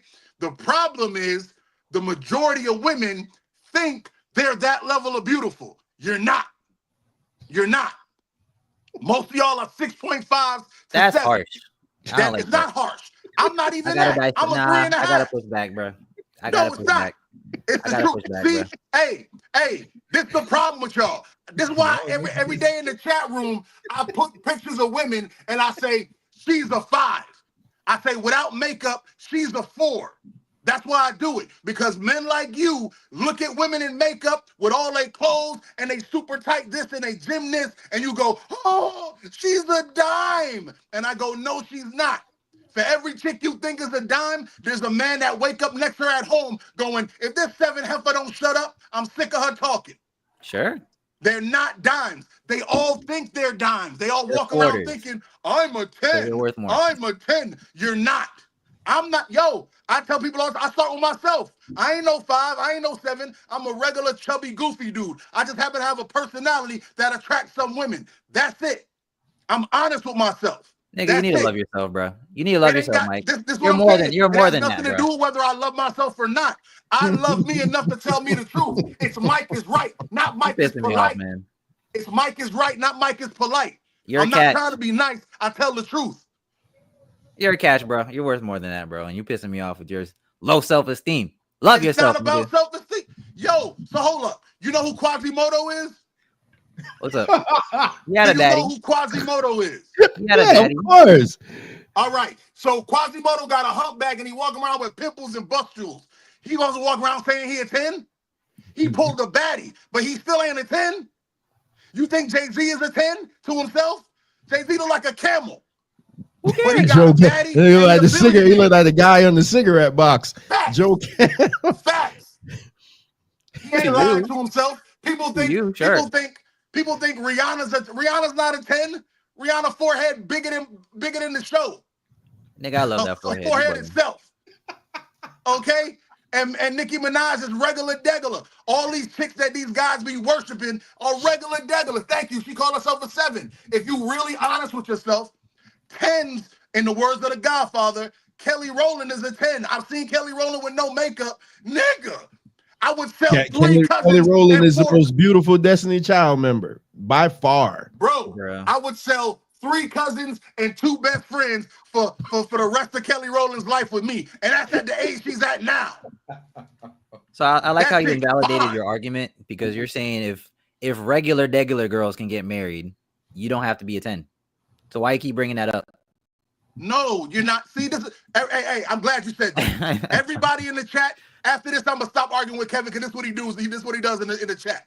I'm going to stop talking to him. Everyone out there heard what I said. I said you have to be a 10 to be a whore or an old thought to get married. But in his head, all I said is a woman. See what I'm saying? Something wrong with Kevin. This is why I don't go back and forth with Kevin. I'm just doing it because it's the last show, and I missed last week, and I wasn't here to defend Wayne.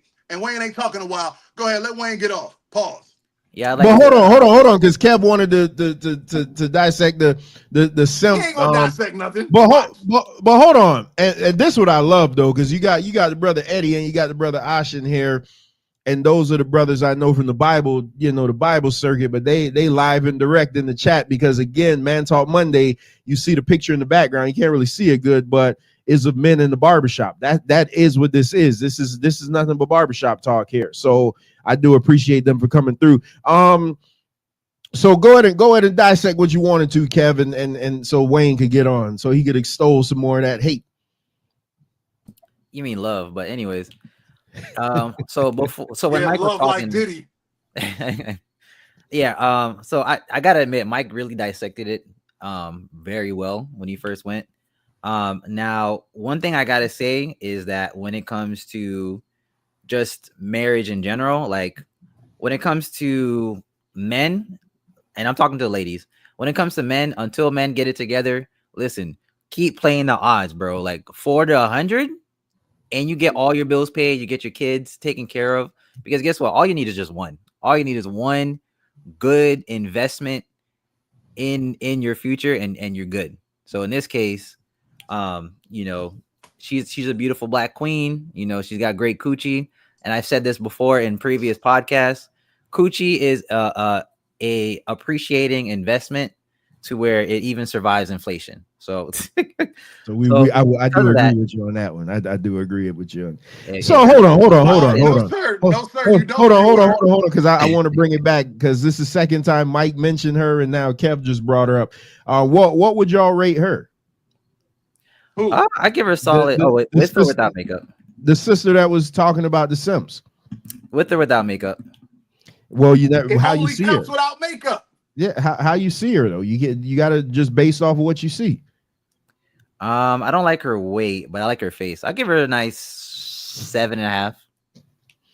Wow. Yeah, I give her 7.5. Yeah, and she got 3 kids, so her coochie's fire. But yeah, like I said, coochie survives inflation. Okay, and like I said, all you need is just one good link, and you good. So ladies, keep playing the odds, and when you find the right man, make sure you're on his life insurance policy, and make sure that you are on an irrevocable trust. Okay, not a revocable trust, irrevocable trust, meaning he puts you in all of his benefits, and when he passes away, even if you get divorced or so, I'm not an attorney, so I can't say for sure. You know what? He can't change you or take you off because he has no control of that trust. Oh, and make sure you're on the deed as well. But like I said, body count don't matter. So in this case, if you're looking for a good come up, keep playing the odds, just like we're doing. All men out there, all women out there, Kevin, I know he kept saying link and all that, but what he was saying was a sucker. He was saying simp. He said, ladies, make sure there's always one simp out there for you. That's who he was talking to. Because that lady, number one, was a 5 at best. At best. Number 2, coochie does not appreciate. The only time coochie appreciates is if you wife it and it's only for you. When it curves to you and it becomes perfect for your hammer, that's when it appreciates. But if it's been used by plenty peen, it does not appreciate. If it did, they wouldn't have, what's that Arab girl who was in porn who can't find a husband? Mia Khalifa? Mia Khalifa. Not that I know, I just, Oh, you do real good research. I got you. Link. And the hands-on scientist. That was funny. That was funny. That was funny. I'm gonna use that. No cap. I'm borrowing that, Kev. That was hard.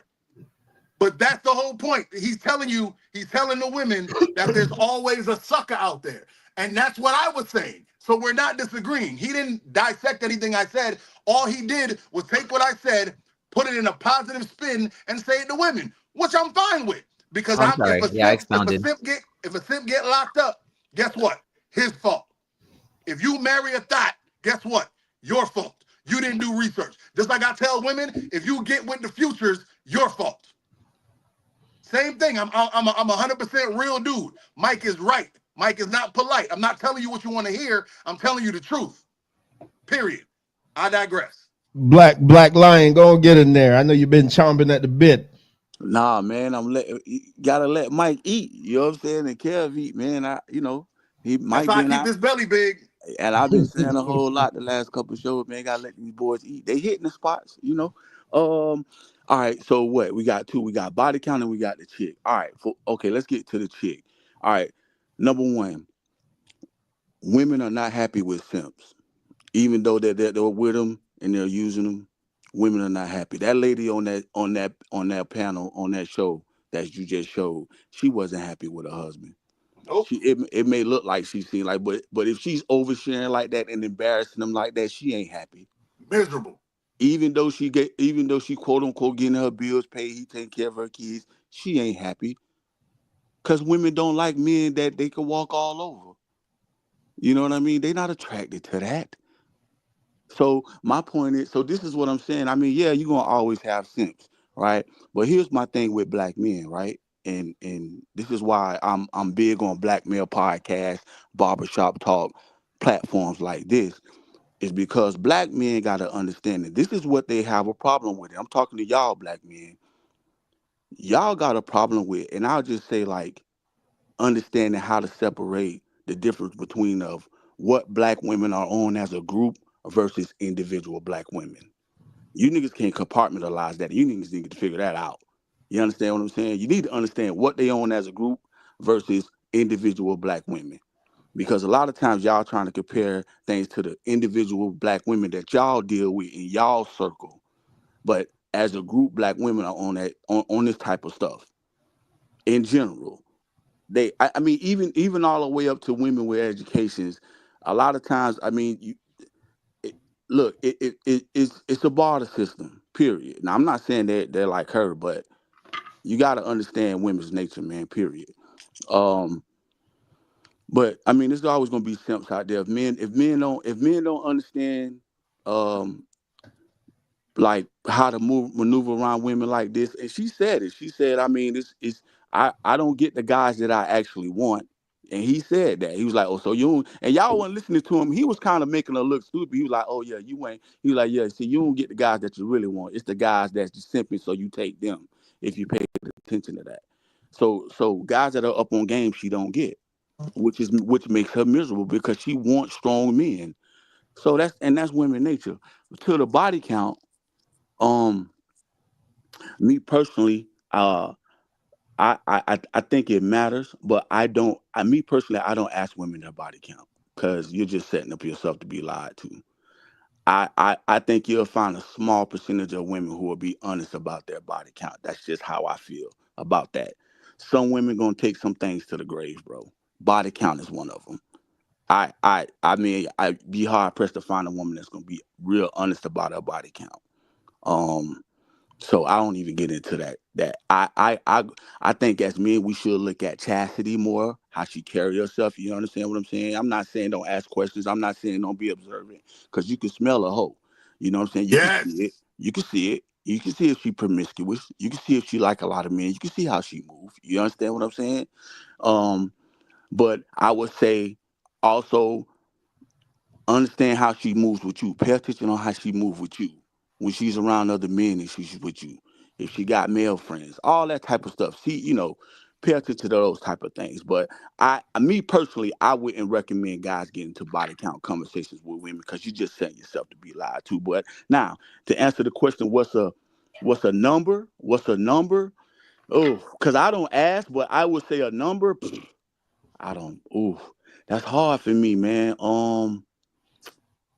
I don't know. What's a decent number for a woman to have bodies if she's 40, 50, Yeah, 40-50 range. 10, 15? Yeah, You know, see, I I think was saying so. I think I I was saying think less I than think 20. yeah, I think that's solid. I think a woman 40, under 20, 15 bodies, I can rock with that. I'm okay with that. Again, for me, man, I mean, I just see I mean, if a woman come to me, I'll just see how she moves with me, how she carry herself. It's about chastity, man. You know what I'm saying? So, I can peep a lot of things in a woman that a lot of men can't see. So, and we have to learn that. We got to learn women's nature. But if you just blind to everything, to the fact that all women are good and this and that, or you know, but I don't try to judge the body count too much, because I mean you ain't gonna get the honesty around it. But if it's under 15, 20, I'm all right with that. I could live with that. Hey, let me say this to what Wayne said. Number one, I'm so happy with my draft pick. Well done, sir. Well done. I will say this. The reason I asked the body count is for one reason only. Mm-hmm. I never expect the truth. I want to know what she's willing to lie to me with, what number she's willing to use as a lie. Mm-hmm. Because if she tells me, oh, 3, you know what I'm saying? Yeah. And but also if she says 70, Mm-hmm.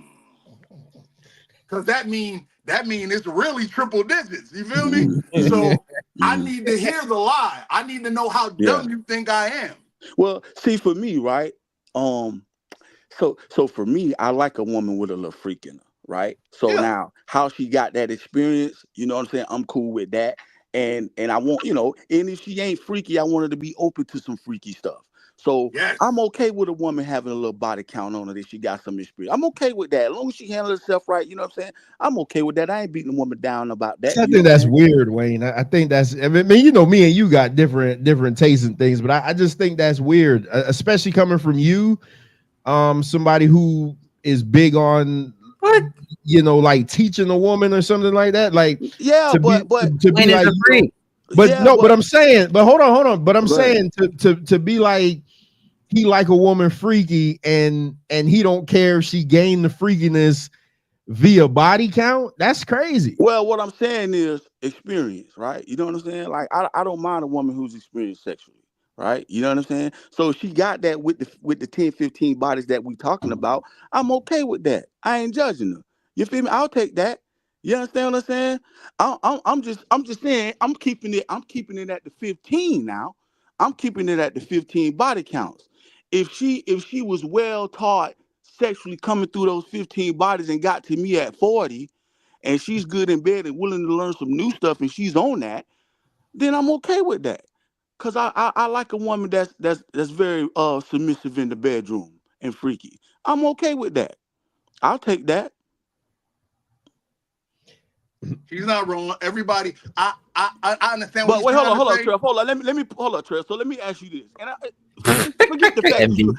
forget the fact that you're married. We in the barbershop. This man talk. Yeah, we're in the barbershop. Tell me something about a woman that you say, you know what? Generally somebody wouldn't accept, but I'll take that. You got to take something, right? Tell me What you something. mean as far as Anything. Man, I don't know, man. Give me an example of what you would take, and then I probably could tell I you. just told you. So you're with being freaky by experience. Oh Yeah, man, I just told you. Yeah, I'll take I that. don't know when, because like I say, I'm pretty much I'm pretty much an open dude, and one of the nastier ones as they come. But Well, it ain't even got to be sexually, but I mean, it might be something that you're more lenient on with a woman versus something else. You understand what I'm saying? Understanding, that's me. Right, If I could get understanding. understanding, I'll let a whole lot of other stuff go. Correct. Okay, yeah. So Correct. since you put it that Correct. okay. So I'd say just being solid, man. Just holding me down. You know what? Trust, absolutely trust. Like just trust my leadership. Okay. All right. It'll mask a lot of inefficiencies. So you'll take that, and that you'll take the trust, but her not being experienced sexually in bed. Yes, because I could teach her that. All right. And if she's not willing to learn, how are you gonna handle that? Then we have a problem. You can still work around that as long as you can trust her and she trusts your lead. So that's where it gets into a slippery slope, because it's all subjective on who it is. Like because now if it's just a random girl that I don't see a future with, I'm just biding my time. No. We talking bread and butter here. We bread and butter. That you like, that you into. Nah, there's gonna have to be some gives and takes. All right. So then you're not willing to let the sexual experience slide, even though she's submissive to your leadership. Okay, 100% hypothetical question. He's asking me 100% hypothetical No, man, question. Come on, Nene. No. I'm saying that. Nene understand. We're not talking about Nene. Nene understand. If it got to a point like that, then we'd have to invite somebody else in. All right, fair enough. All right, fair enough. Okay. All right. I'm just I like that. Fair enough. I'm just saying, but you understand where I'm coming from, though. Oh yeah. All right. Wayne, I'm not gonna lie. I listened to your whole. I'm just a little bit more. Okay. Even though I'm tough, I could come off as I am with women, which I am. But no, I am to a point where I'm no nonsense about some things. But when it comes to that, I can be more lenient and understand. But see, that's me, because I can handle that with a woman. Some men can't handle that. I know how to weave and go get through that. Some men don't have that, and I'm not saying that makes them weak or that makes them different. I'm just saying you may have something that I don't have, that I can't deal with. Mike may have some. Kev may have some. You feel me? In the chat going crazy, man. Hold on. Oh, go ahead. So hold on. This is what I'm saying, because MD like what? There are certain non-negotiables. Like you're gonna be my woman. We had to have sex. But barbershop talk. If I want to do certain things in the bed and you haven't gotten to that level, then based on how I feel about you in other areas, I might let you slide in that. So that's kind of where I'm at with it. You nicer than me because y'all trying to speak around it. I got a bust somewhere. That's just, I'm saying that. Yeah. I got a bust in your face. That's just how. That's just me. Well, that's what I'm saying. That's what I'm saying. So- That's why I say. That's why I say. I give me an experienced woman sexually all day. I'll take that. And you know, I like a sub in the bedroom. Give me a good sub, a woman who's a good woman, and she's a sub in the bedroom and freak. I'll take that. And if that came with her having 15 bodies, 20 bodies, and she 40, I'll take that. So you said two different words there, Wayne. Freak or sub. I'll take sub over the freak. Because I can make a freak out of sub. Fair enough. I like it. Well, yeah, I like subs. I love subs. I love a woman who's. Hey, you know I love subs. So yeah, but yeah, I mean, ain't that kind of the same? Isn't that kind of the same? Can we put those together? A freak. I know freak, and I've had a freak. I know a chick that'll smash me and feel like she smashed me. You know what I'm saying? Mm-hmm. Like, yeah, nigga, I took him. I had that boy in there crying. Okay, well, I think I see a sub and a freak is the same thing, but okay, we could okay. I see a sub and a freak is the same thing. I think because I think if she sub in the bedroom, then she'll do any freaky thing that I like. Right, you know, but if she a freak in the bedroom, that don't mean she'll submit to you. That just means she's trying to get that nut off. Okay. You know what I'm saying? Okay. That's why I'm a sub. I need a sub. I need to be. Hey, if I say open your mouth. All right, go ahead, Trevor. Go to the next one. I like a sub. This ain't after dark. My bad. My bad. Okay, yeah, we about to get into some real Wait, talk. I mean, Kev, you had anything to finish off on this before I move on to the next one? I'm just glad the chat is seeing the contradiction that's going on in the group, because I just said body count don't matter. Then Wayne says body count matters. Then he says he doesn't even want to know. Which one is it? Who said body count? Body count clearly don't matter. Wait, hello. He never said it don't matter. He never said he don't want to know. What he said was, I don't ask. Yeah, see how y'all don't listen? You see that? He don't ask because it don't matter. He doesn't want to know. You don't get to make that determination. No. Yeah, you made that up, Kev. You made that up, Kev. Made it up. That's not what I said, Kev. That's not what I said. You added that. You added it. You trying to pull an MD. You trying to pull an MD.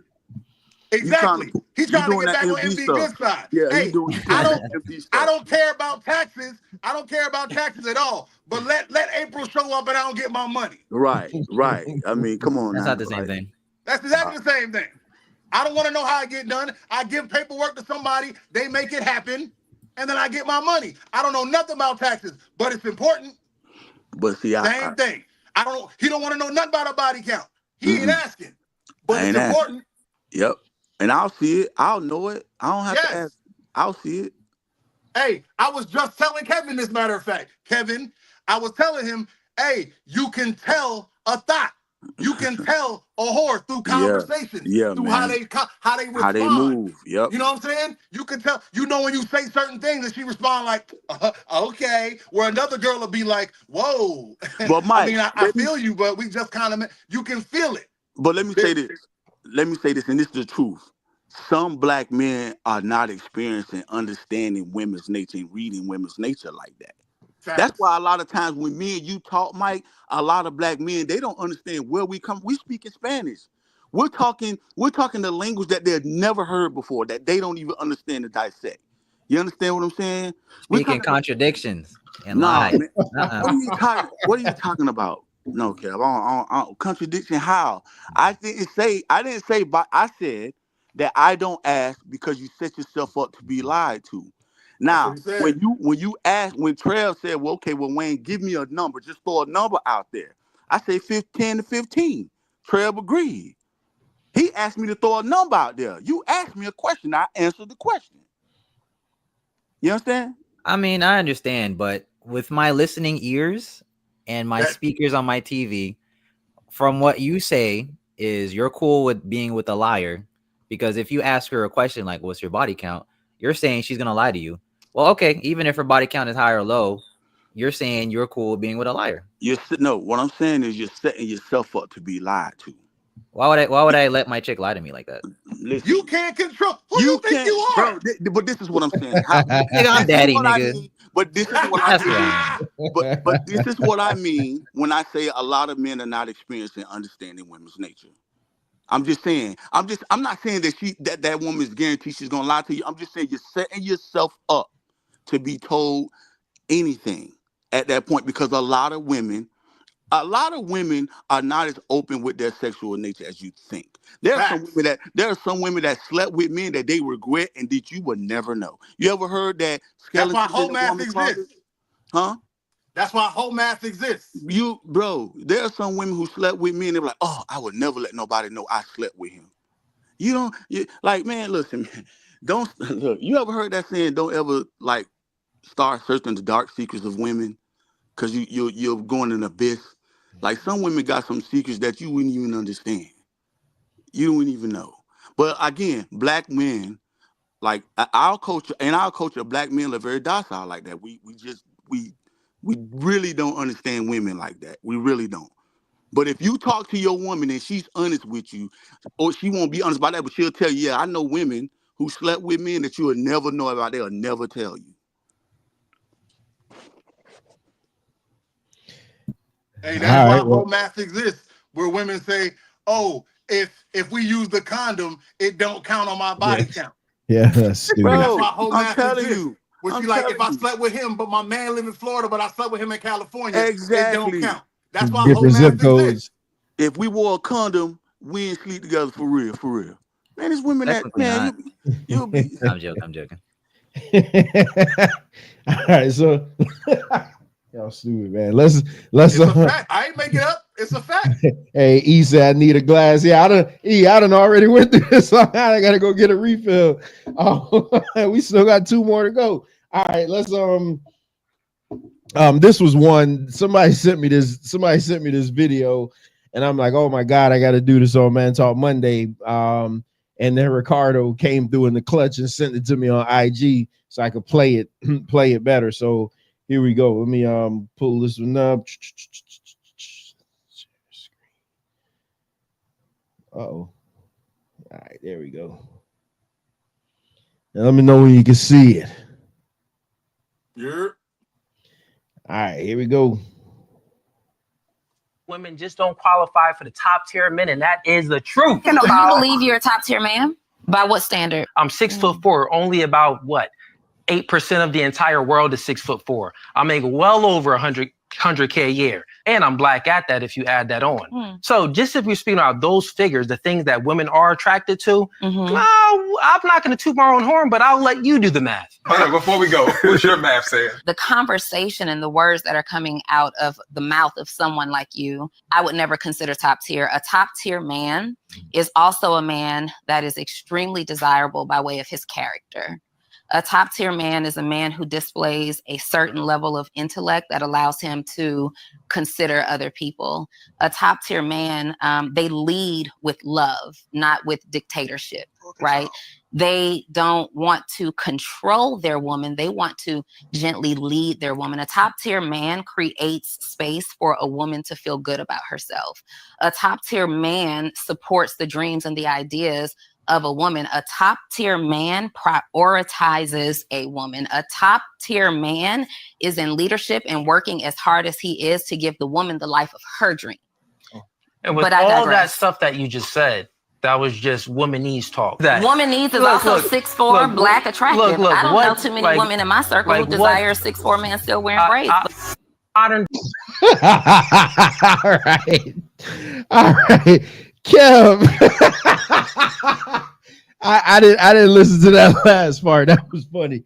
Kev, start us off, man. What you got to say about that? So that dude, I'm not gonna tag him personally. Don't do it. Yeah, I'm not gonna do that. But yeah, when it comes to like that red pill stuff, that manosphere stuff, it's always like superficial. So I never really cared for them, and their opinions. But yeah, when he's like, because when it comes to those type of conversations, they always bring out the superficial stuff, like, oh, you got to be tall, you got to look like this, you got to have this status, this type of money. But I'm not any of that. Like some people say I sound like a white guy, and I still get laid. So, am I part of that recipe? Am I failing because I'm not part of that recipe? No, but with those type of dudes, like they see like one set of men, or they feel like they are one set of men, and they say, okay, this is the status quo. But yeah, in general, like she's spitting. I wish the clip was longer because I'm pretty sure she spits even more knowledge. But yeah, man, it really don't matter. Status don't matter. Money don't matter. Your height don't matter. Your dick size don't matter. In some occasions, but it's all about your heart, bro. It's all about your heart. As long as you got that, long as you're confident, long as you keep working on yourself, you're gonna get a chick. I can't say you're gonna get everybody, but you're gonna have somebody. That's so beautiful. That's the only thing I disagree with what you said, Kev, about the heart, but I'll wait to the end because I think I know what Wayne is about to say. Wayne, go ahead. I totally disagree with everything Kev said, and then taking a stab. I knew it. Then taking a stab at red pill and manosphere. So first of all, Kev, where did he mention red pill or manosphere in anything he said? He didn't. So why did where when he didn't? So what? So why did you have to tie him in the red pill or manosphere, Kev? Is Kevin a hater? Because they're misleading the youth. Duh. This guy. Where did he? Let me ask again. Where did he mention red pill in anything he said? What did red pill or manosphere had to do with anything he said? He's not. He didn't mention it, but all right. He is making the talking points that they usually do. How do you know? Are you a part of the red pill manosphere? I used to pay attention to them. All right, here we go. All right, so let me move on. All right. First of all, Kev, that what he said, most women are attracted to and go after. They can't succeed at getting it, but that's who they go after. You ever seen you see a woman who's 5'2" and say, I want a man who's 6 foot taller or taller? Yep. I want a man that make $100 grand. I want a man to look this way, swagged out. Go ahead and listen to Beyonce or Destiny Child, Soldier. Go and listen to all these women who rap about what type of men they want. And they talk about the height, the look, and the money. They don't talk about none of that shit she was saying. She was just trying to clap back. Just to clap back. You talking about something she was spitting. She spitting lies because they don't give a damn about none of that stuff that she said if he ain't got swagger, if he ain't got the dress code, and if he ain't got the money. They don't care about all that stuff she's talking about. Putting her on the pedestal and all that stuff. That's just bimbo babble. That's all that was. See, this is what I'm talking about when I say black men really don't understand when black women are just spitting goofy shit versus when they really talking about what they do, what they go after. Black men can't tell the difference. A majority of black men cannot tell the difference between a woman babbling about nothing just to have an argument, just to spit back an argument when that's not really what they're on. Because what he said is what most women go after. That's why you got the 20% of men sleep with most of the women. And who are those 20% of men? It's the tall guys, it's the athletes, it's the high earners. It's the good-looking men. That's the ones they go after. And then according to the last clip that we showed, they settle for the simps when they can't get those guys. I'm gonna start. Look, man. Look, y'all lucky this the last show, because man, I'm gonna start taking y'all black men. I'm gonna start getting on y'all black men. I get on these women a lot. I'm gonna start getting on y'all black men because y'all gotta wake up, man. Get them. And just for clarification, this is the last show of the year. We'll be back January 6th, barring insurrection, because last time what happened on J6. But we'll be back January 6th. That's the first Monday of the year. Mike, because I you know what? Yeah, let me hear what Mike got to say first before I. No. Everything Wayne said, I 100% agree with, sir. Wayne is right, and I am thankful that he is my blue chip member. I just want the other members, Zay, Bones, Ricardo. You see, I'm out here drafting blue chips. I got y'all off of the top of the college heap, and I keep going. Nothing but fire this next year. Nothing but fire from the MIR crew. That's it. So this, and I'll be real brief with this. I agree with the sister, but again, I always say, now I'm waiting for of course you do. I always say this. Y'all know I say this, especially on Tuesdays. Hot and cold water comes out of the same faucet. So you could say something that's true, and then you could make some inaccuracies out of the same mouth. I think, again, what we got is just a clip, so I don't know what was said before, and I don't know what was said after. I think his response was playing to probably what was a specific question based on a specific set of women. Normally, when you do shows like this, it's never the sensible women. Like Mike like to talk about the very small few of sensitive of sensible women that very small, you know, that are logical and make sense. That's not what these shows are geared to. These shows not geared to those people. Nobody would watch. These shows are geared to the women that have these unrealistic expectations. You have 3 baby daddies and you're fat, but you want a guy that's 6'2" with a 6-pack and makes $100K.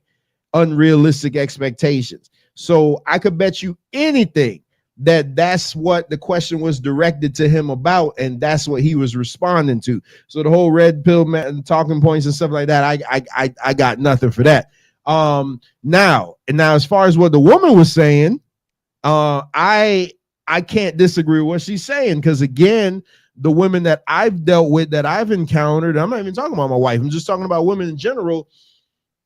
I've dealt with women that would say like, hey, Trevor, you know, I would give up a guy that looks like a supermodel for a guy that's just going to treat me well. I'd give up the guy that's going to make over 100,000 a year, long as he's not cussing me out and going across my head. I'll build with him. Like, those are the type of guys that I run into. So I still think. I still think you get a little bit of that. Hold on, because I know. Hold on, Wayne. Hold on. Because I still think that they're still the majority, regardless of what you guys say. I think, Wayne, that we deal with, again, because of what we do. They make us, they give us content, so it's great. So I'm not discouraging what they do. I encourage them to continue to be ridiculous. But I think I always say this, it's the loud vocal minority that's doing this. Because you could go to, Wayne, you could go to your circle, the people that you hang around, the people that your girl probably hang around. I doubt they act like this. Go ahead. Go. What you got? Go ahead, Mike. I'm gonna let Mike get in, then I'll jump in. Thank you, sir. Thank you. Trevor, this is why you're not in MIR. This is why. Because you all, I keep telling you, whenever you want to learn the hypocrisy or the foolishness of women, you have to ask an extra question. You have to take an extra step. You keep believing women on face value. Go, Mike, go. Exactly. But go ahead. So I'm gonna tell you this. You said, and I want to make sure I get you right, okay? MD, I'll kick you in your ankle if you don't sit your just so you see it. That's funny. All right. So the women said that they would be willing to trade the 6', 6-pack, big dick guy for a guy that treats them better, right? Yes. You know what that's saying? You gonna say that they can't get the 6'6" guy? No, I'm not even gonna say that. Boys. I'm gonna say that that's because they've already chosen those men and it didn't work. They chose those men and they saw what those men really are like. They chose those men and they realized what those men treated them like. They chose those men and they realized, man, if I want to be happy, this might not be the road I go down. But you know what the operative word is in all those things I said? They chose those men. Those are their initial choices. Those are the ones that their body, their mind said, hey, that's the guy I want. You remember it. You went to school with me from elementary school. You knew who was getting chosen. No, nigga, speak up. You know who was getting chosen back then. The basketball players. Okay, then. Okay. We got a mutual homeboy that I went to school with in high school who's a rapper right now. And I tell every time I'm like, that's who they was looking at. And they know he was a quarterback for my high school. Everybody was on homeboy. To the point where he was like, all right, shorty, back above me. I know you were 8, but I only deal with 9s and 10s right now. Like, that's how bad he was to them girls. That's who they was on. You don't get that's like me coming out and going, well, you know, I'm tired of dealing with dimes. I'm gonna go ahead and get me a 7 because at least he'll treat. That means the dimes I mess with empty my bank account. That's what it means. And that's all they saying. All they saying is, I tried to mess with Future, and I realized Future's gonna treat me like all the rest of them chicks. I'm not special. I'd rather a guy that will look at me as if I'm Kelly Rowland. Because I'll be his Kelly Rowland. Yes. Yeah. That's all she's saying. Go ahead, Wayne. Let me put another spin on this, because we're making it out, not, I wouldn't say intentionally, but like, because a man is quote unquote high value, he's 6 foot, he makes the 100K, like he's some tyrant, he's some monster. All right. Again, sometimes y'all give women too much credit. All right. Sometimes these women aren't ready for those relationships with those type of men, or just a man in general who's on his square. So for an example, if you got a man, he's 6 foot, he makes 100K, and he's like, hey baby, we went out on a date this weekend. We went out last weekend. This weekend, I'm hanging out with the fellas, and you nagging and you pouting and you talking shit and acting like a child. Then that guy's gonna be like, all right, baby, listen, if you can't handle that, then this ain't for me and you. You got to go. If you can't understand how to give me peace after I gave you time, now I want to have time for myself or for my friends and my family, and you got an issue with that, you got to go. So we give women too much credit. Just because it didn't work out with a quote unquote top tier guy, that doesn't mean that the guy was the problem. Some women are too listen, there's a lot of women that are immature that can't deal with a mature man. So we gotta also understand as well. So just because the man is a top tier guy, a high value guy, that doesn't mean he's toxic. And that's the reason why the woman couldn't stay, because he was toxic and using extreme measures like Trev just used. Oh, as long as he ain't beating on me, hitting on me. Again, we gotta use these extreme measures. You know what I'm saying? But let me go back to the whole thing about, well, I'll leave the guy with the big dick and the money and the tall alone. That's a lie. Listen, man. Listen, bro. That is a lie. I'm just telling you that right now. If you have to have something for a woman to stay, okay? What about love? Trev, you gotta have something for a chick to even think about. Boy, okay. All right. Yeah. All right. But I'm gonna say something, boy. Go ahead, Mike. Y'all go ahead, Kev, Mike. Nah. He on some. We all saw that, Wayne. Keep going. Yeah, we all saw that. Yeah. We saw that bull crap he just. I got one question though. Oh my God. Go ahead. I got one question. I got one question for Wayne. It's about what you just said. Why do you feel like women have this bottomless pum pum that can handle all these 6 inches, 12 inches when it comes to dick? Sometimes you just need a good 2 inches, a little motion in the boat, and then, you know what I'm saying, like, nah, a vibrator. Take care of that. But that's what Trail said. Who was his bottom? Who was his deep dish coochie that you keep referring to? I just repeated what Trev said. Trev, that's all. Trev said that, and I just used that as a reference. That's all. And I just said high value man as a reference, so we just understand what I'm talking about. That's all. Hey, Kev. Sometimes love is enough. I'm just saying. hey, Kev. Even if 3 inches could do it for them, they would still want 6 and 8 and 9 and 10. I promise you. I know. I talk to women way more than you. I promise you. And most of them just want the big dick to tell their friend they got the big dick. I promise you. I know I've met one woman who admitted, she was like, hey, let's keep it a buck. It ain't even got to be that big. If you know what you're doing as a woman, you can catch your nut however big it is. I've only met one woman that would admit that. All the rest of them, nah, a nigga got to do this and he got to do that. They just as ego-filled as we are. I don't know why you keep... Yo, what women are you talking to, sir? I need to meet this. I don't think you talk to women. I think you write female fiction from your own mind and invent these women in your brain and think they really exist. They do not, sir. They do not. Every time you make that voice. I've heard 2 stories. I've heard women that they like it. They like a big, they like an 8 incher, but they don't want it every day or on the regular. They want it as a challenge. Now, if you got a 5, 6, and you could work it, even if you got a 4 and you could work it, they'll take that any day. This is what I'm hearing. This is what I'm hearing. I've heard from 4 to 6, they'll take that every day if you can work it. 8 is nice, but they don't want it every day, every week. That's what I'm hearing. And they'll never openly admit that they'll take a 4. They'll never openly, ever. Bro. Because, I've actually been in a group of women where they were talking about size, and I heard a girl. She was like, yeah, because you know I had a dude. He was 5.5, and the girls were like 5.5. Girl, you better get rid of him. What you? No. And she was like, no, but I like. They were like, no. And by the end of that, she was like, yeah, y'all right. I'm not gonna mess with this no more. But She gave up a good dude. I'll say this though. I'll say this to all the men in the chat and all the men on the panel. At the end of the day, if she likes you, it don't matter what size she is. If she likes you. Facts. Okay, So now let me Wayne. talking. Say the whole story, Wayne.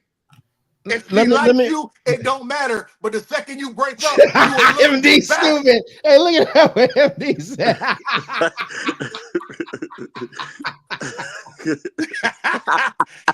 Hey, that proves it. That proves it. The fact that MD said that means everybody know you gotta have a big dick. You gotta talk big dick swag. Hey, hold on. So you guys, because Mike even said earlier, that 20% of the men make all the babies or something to that of 20 something to that Yeah. effect. So what would be the percentage of men that's over 6'2"? That's even small. Oh, that's short. Dude, the average man about 5'9". Yeah, Yeah. human beings aren't over 6'2" like that. Human beings. But you see, so you know my next line of questioning going to be that. So if you're talking about maybe let's say 5%, that should be a good ballpark number. 5% of the men are over 6'2", because that seems to be the number, 6'2" with a six pack and blah blah blah blah blah. How many? The pool of men is too small for all these women. So again, when we go back to unrealistic expectations, that's why I said the women that I talk to, again, we be talking to different women. I mean, because I'm not gonna sit here and act like there aren't ridiculous women in the world that act stupid and only care about certain things. But fortunately, I've come across some good ones. And like I said, they'll say like, hey, I'll give up. But then, yeah, so you know what? Yeah, Mike was right on that, because I'm about to just answer what I was saying, because he was like, well, because the fact that they say, hey, I'll give up this for this means that they wanted that to begin with. All right, Thank never you. mind. All right, all you gotta do is listen. Never mind, whatever. All you gotta do is listen. That's it. Hey, and Trev, they said the percentage of adult men that are 6'2" and over, 6'2" tall, 3.9%. I figured it was somewhere low like that. But all of them want it. That's how delusional and goofy they are. And that's weird though too, because I mean, like what status does it? I mean, I'm only 6 foot, so what status does like a 6'2" man give you that you couldn't get from a 6 foot man? You ready? I know that. You ready? She get to brag to her homegirls. That's it. That's all it is. They like to lie and say, it makes me feel safe. Hey, 6 feet ain't never made nobody feel safe. I know a 5'8" dude who lived right on on 6th Street, up the block, that was the leader of my wrestling team, that folded me up on his grass. And I'm 6 feet. He folded me up. He ain't even punched me. He folded me up and held me down and was like, so what we doing? I was like, sir, I just want to be friends. Can we just be friends? And he was like, we cool, bro. I was like, I'm gonna go home and not bother you anymore, sir. 6 feet don't mean nothing. I know a dude that's 6'3" that I had up in his garage on the wall crying, talking about, man, don't hit me, XO. I'm sorry. 6 feet don't mean nothing. You know why? But you know what it is too, Mike. They're goofy. That's just what it is. They're goofy. Yes. They are goofy. You understand what I'm saying? When you understand that, it's different levels. I'll tell you, it's different levels. It's different degrees, but they all goofy. All of them are. My girl all the way down, they all goofy. He loved toward his guy. Oh, man. I'll tell you. Hey, listen. Hold on. Y'all think I'm in a relationship, I won't tell you my girl is goofy. I tell y'all all the time in the chat, man, my girl is goofy. It's different levels to it. She's goofy. I have all kinds of conversations with her. I gotta teach her shit and show her shit, because she'll say something. I'm like, you goofy. You don't even know what you talk about. You know, and you know what I'm saying? Like, I'm not up here like, oh yeah, my girl is perfect because she's my girl. No, my girl is goofy. Why? Because she's a woman. All of them goofy. It's just different levels. Yes. Facts. Facts. And hey, you know what? I ain't gonna say it because y'all might get mad at me. I'll say this. I grew up, when I was growing up, there was a woman that I would always say is different than all other women, right? I was like, this woman is different. I've learned this about her and I've known her most of my life. And then when I became a grown adult and I started conversing with her, I realized she was just not goofy because of the position she held in my life and because of who we were to each other. Now that I'm an adult and I saw her with other men, I was like, oh, you are goofy. Exactly. That's just like I used to tell guys when I talk to them. I'm like, listen, your mom is your mom to you. She's mother That's to what you. I was talking about. But to the world, to the world, she's a woman. She's somebody's boyfriend. She was somebody's husband at one point. You understand what I'm saying? So, but they all goofy. All of them. All of them. I would agree and say you guys are spitting facts. If you can say men are goofy as well. Men suffer from something different. It ain't goofy. Yeah, it's different. It's definitely different. Goofiness. It's goofiness. Different. Men settle just like women. You know, men have their whole criteria. Oh, she's a 10, she's a 9, all that. And then they settle down with a 5. So let's be honest. No, you're 100% right. It's not goofy though. Okay, it's goofy. It's not based on a logicality. Yeah, we talk about something. Yeah, we talk about yeah. It's a different thing. Them dudes are scared they ain't gonna get nobody, so they accepting whatever. Women don't have to accept anything because they're the ones that are being chased. They just only let the wrong men chase after them. But I think though, Kev, if a man will be perfectly content with a 6 and treat her right and everything like that. Don't step out on her. Be good to go. I don't think a woman would be content with a 5 as a man. She'd always be looking for her next come up. Yo, a woman ain't content with a 10. Bro, I was just about to say y'all contradicting yourself this whole time, bro. I don't get it. Man. How? I don't get it. No. How is that a contradiction? What I just said though, bro. Then why do men cheat? Men cheat on 10s all the time. Beyonce got cheated on. I don't understand what that has to do with anything. Sir, Beyonce got cheated on because she's Beyonce. Because what comes with the women who are 10s come with 10 attitude and 10 problems. That's why you remember I told you I never want a 10? I remember every 10 story I've ever told you, every dime I've pulled has been a problem. Every single one of them. That's why I don't like dimes. I like B minuses. I want a B minus. I want a woman who, when I wake up and look at her, I'm happy what she looks like, but she don't think she a dime. Any woman that says she's a dime, I'm automatically turned off. Beyonce thinks she's a dime, so she acts accordingly. That's why she got cheated on. She don't know how to be. Maybe she does now, but when they're young and they're in there before they hit that wall, they don't know what submissive is. They out here thinking to the left. Kev, to Mike's point, do you think Beyonce, if you were in a relationship with Beyonce and a situation came up and you were like, baby, let me handle this. I'm gonna call the lawyers and I'm gonna deal with this. Do you think she's gonna let you handle it? Nope. Sit your broke ass down. Exactly. Wait, what? She's not gonna let you handle it. Jay-Z's a stand-up man. Like you can tell he oozes like mafia businessman like he's clearly the leader of his house. Yo, and the reason I know that is because he cheated and she's still with him. Hey, I want everybody to hear. You just heard what Kevin said, right? So back to what I said earlier. He is writing from a female fiction book in his brain that none of this stuff really exists. So I'm no longer arguing with you today, Kev. I love you, and I love the daddy thing you said earlier. That was dope.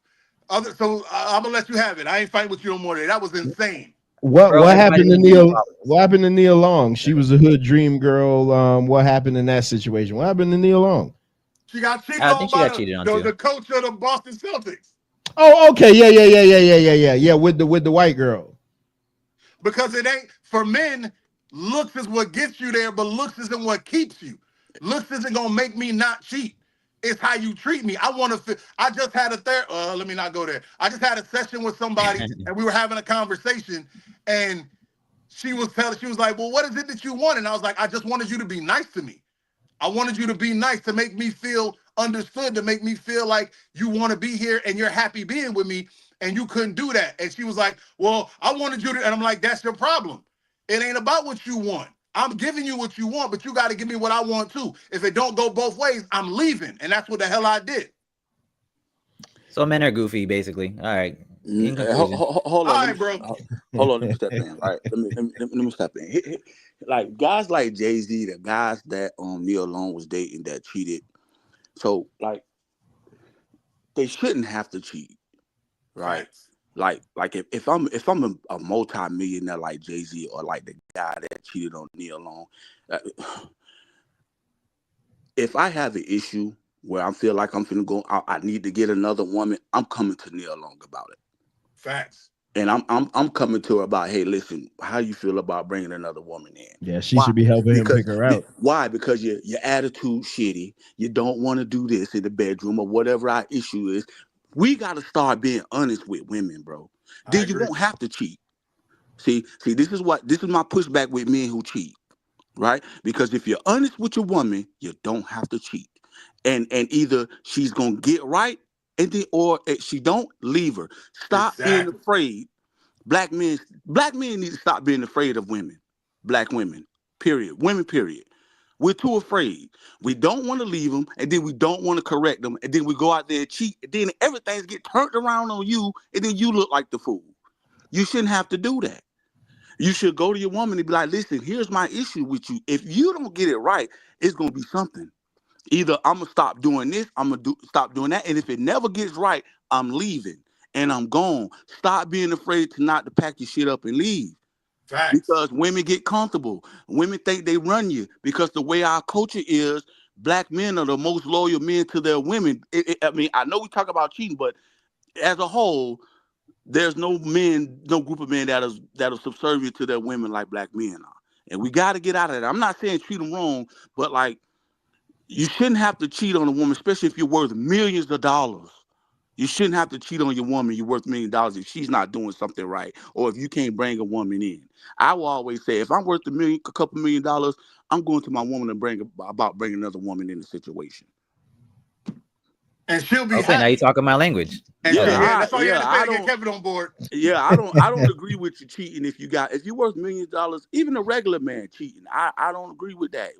Go ask your woman about if you just even if she's a good woman, but you just want some side. Go to your woman and see how she feel about going on a date with the woman, or meeting another woman, or going to the strip club. Break her in, ask her, hey, you want to go to the strip club? Let's go to the strip club tonight. See how she feel about it. Something. You know what I'm saying? I'm just saying, if men feel like they got to cheat, try to bring your woman in on it first. See what she does. See how she feel about it. You know what I'm saying? You know what? I'm gonna actually agree with Mike. Because he mentioned that, yeah.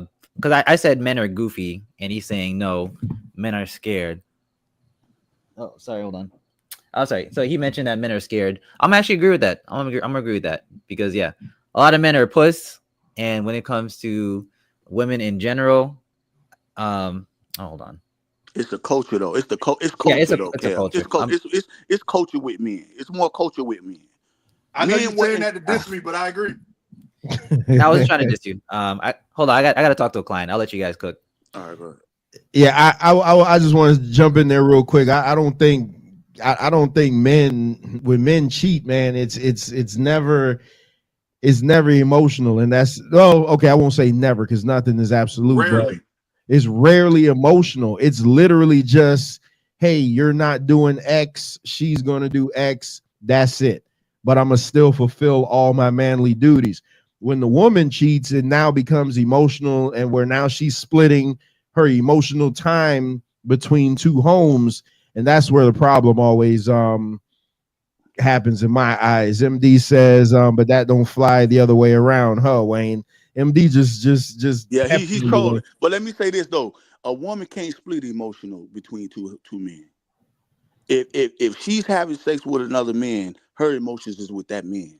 It's not with you. You can't do that. Men can. That's why we run the show, because we can, right? I can handle two women. A woman can't handle two men. She thinks she can, but she can't. Not like I can. Like it won't get me off my square. Like I can go out and be with another woman, beat her down, clap her cheeks, all that, and come home and love my woman the same. It won't off me. She won't even know a difference. A woman is different. You'll know if she's dealing with another man. You'll figure out. You'll smell it. You'll see it. You'll figure it out if you're paying attention. Y'all got to stop thinking women is just these above heaven type of human beings that they're just untouchable. Y'all crazy, bro. Y'all just y'all got to get out of that, man.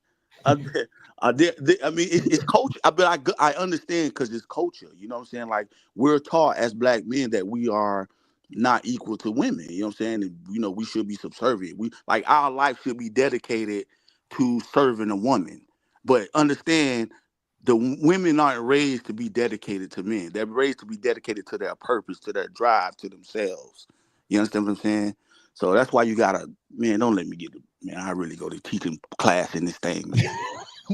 So Cliff says, what if your woman wants to bring in another man?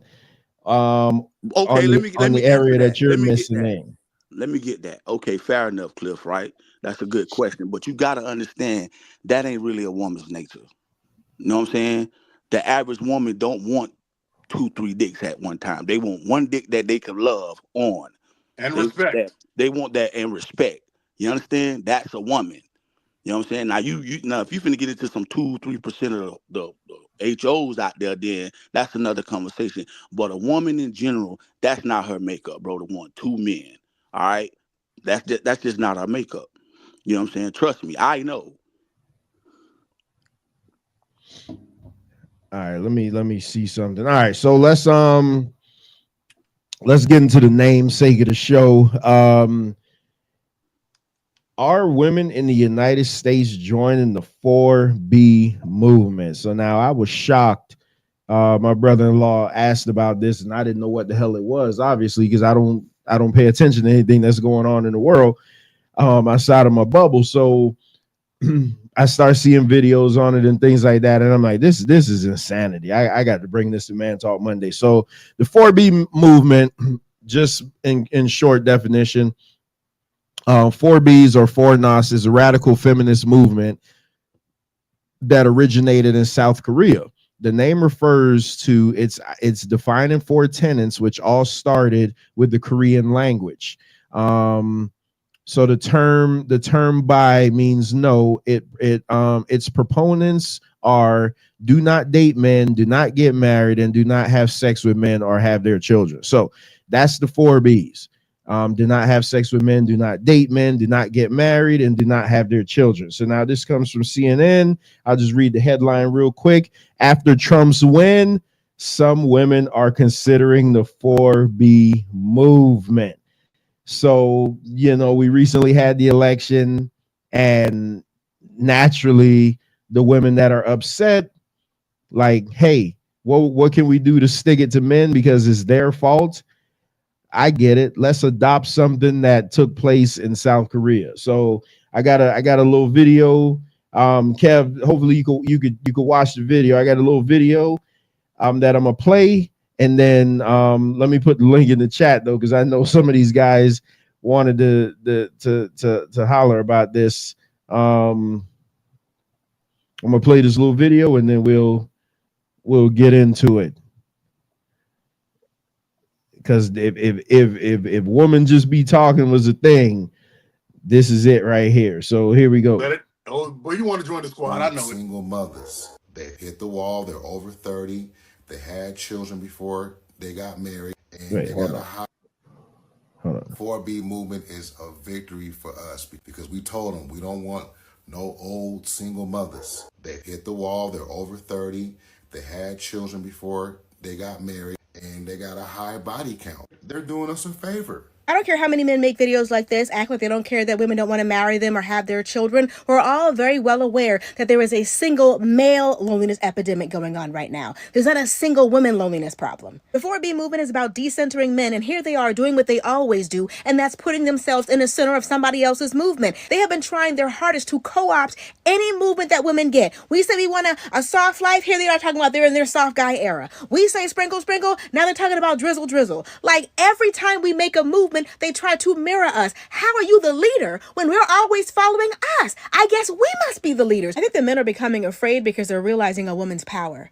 When they see these decreasing rates of marriage and childbirth, they're realizing that it's the women who have decided to make it that way. So they've always come up with some kind of scare tactic, some kind of manipulation, but the latest tactic is to act like it was their idea. We actually like this, right, fellas? We wink wink. Yeah, we this is what we want too. No, this isn't what you want, but it is what you're going to get. The manipulation and scare tactics aren't working, and they never will. You're going to have to do the one thing you have been avoiding the whole time, and that is change and become a better man if you ever want to be with any one of these women. No one is settling for you anymore.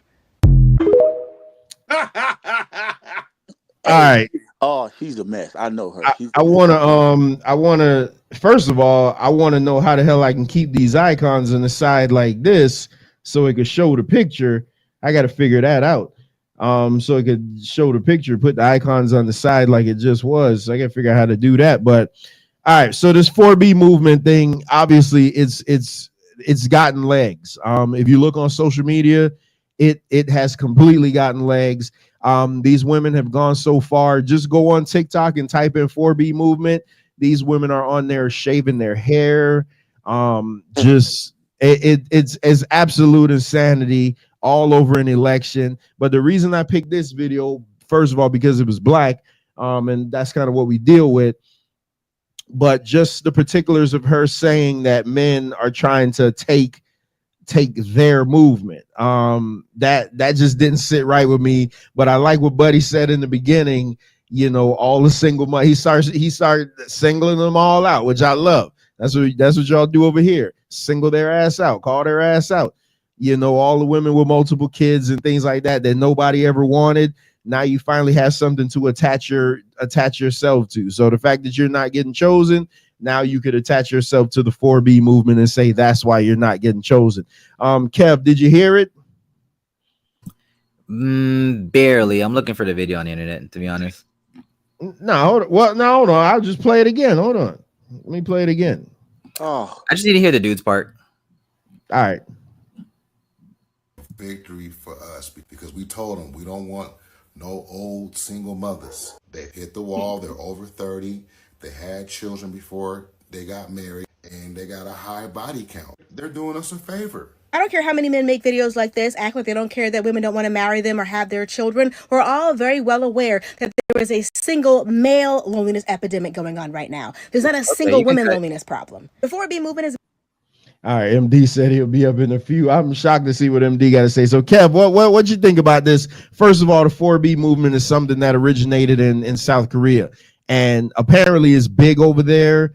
And they were given some numbers. You can look up the numbers on CNN. They were given, you know, the way childbirth has gone down, and the women somehow say that they're getting equal rights and stuff like that. So they're making it a positive, saying that, hey, them denying men all these things, now the men are acquiescing to them.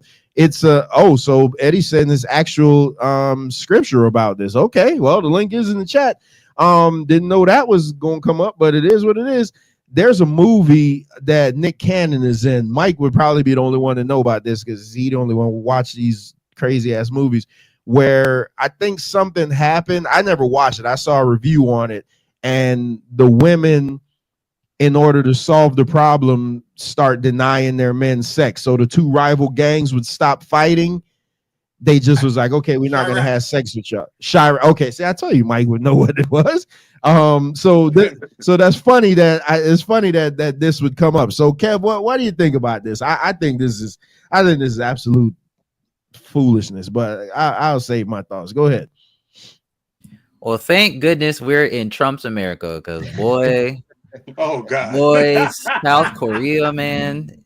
Now you know them women have no rights. So I am completely fine. No, that's them. North Korea, Kevin. That's North Korea. Really? South Korea is free. Are you sure? It's part of Korea. Hey, did you go to class? I'm pretty sure they're ruled. I think they're the poor side. Right. You're right. They're the poor side. Either way, I'm pretty sure they're oppressed in some type of way with poverty and whatnot. God. But yeah, thank goodness we have the right to complain. But in general, you're doing something funky. Okay, there you go. Yeah, I'm in trying to make general, these smaller. you're good. In general, I don't really, like I said, I don't really mind when women complain because they have the right to complain. You know, they've been oppressed in America. They've been, you know, harassed in America. You know, I've recently seen a video of like a doctor and who's head of a doctor's office, literally walking around naked, and he's like jerking off on his workers, and they're sitting there like literally getting nutted on. So I'm like, okay, if women want to complain, I'm not even joking. I'm not Bro, even if you joking. don't stop telling us about your porn choices. What the? Right? What kind of? I'm dead ass. It was literally on the news. It was on in America. In America, I'm not even joking. So when it comes to like women protesting, you know, Me Too movement and whatnot, I believe them. You know why? Because men are goofy. Men are goofy. Oh, I'm sorry. Men are puss. There we go. And goofy. And yeah, in regards to what the guy's saying, I mean, he's capping. Men love women in general. So even if they're single, even if they have kids, they're still gonna go after them. Doesn't matter if they're old, doesn't matter if they're young, they're still gonna go after women. So like whatever he's saying is full of it. You know, the reason I say that is because, for example, in Florida, there's one place in Cocoa. It's called the Village, where it has like the highest STD rates. So with that being the fact, we already know there's a lot of hunching going on. Don't matter the age. It's a 55 plus community. Don't matter the age. People are gonna hunch. Like let's just keep it a buck. Yo, it's But hilarious. Go ahead. Kev, these are so because I think you kind of got away from what they were overall talking about. These, first of all, they based it off of the Trump victory. So now they're mad at men. So now they're not going to have children with them. They're not going to have sex with them. They're not going to be in relationships with them. And there was one more thing. So I think that's crazy because especially with the passport bro movement, if you ever heard the saying, what one person won't do, somebody else will. Facts. If a certain group of women, and they don't have a number on it yet, but it is catching steam because people are followers. If a certain group of women decide, hey, we're going to cut off access to sex, a man is going to have sex no matter what, whether he has to purchase it or whatever he has to do to get it, he's going to get it. So who is this really hurting in the long run? Because they're only going to get older.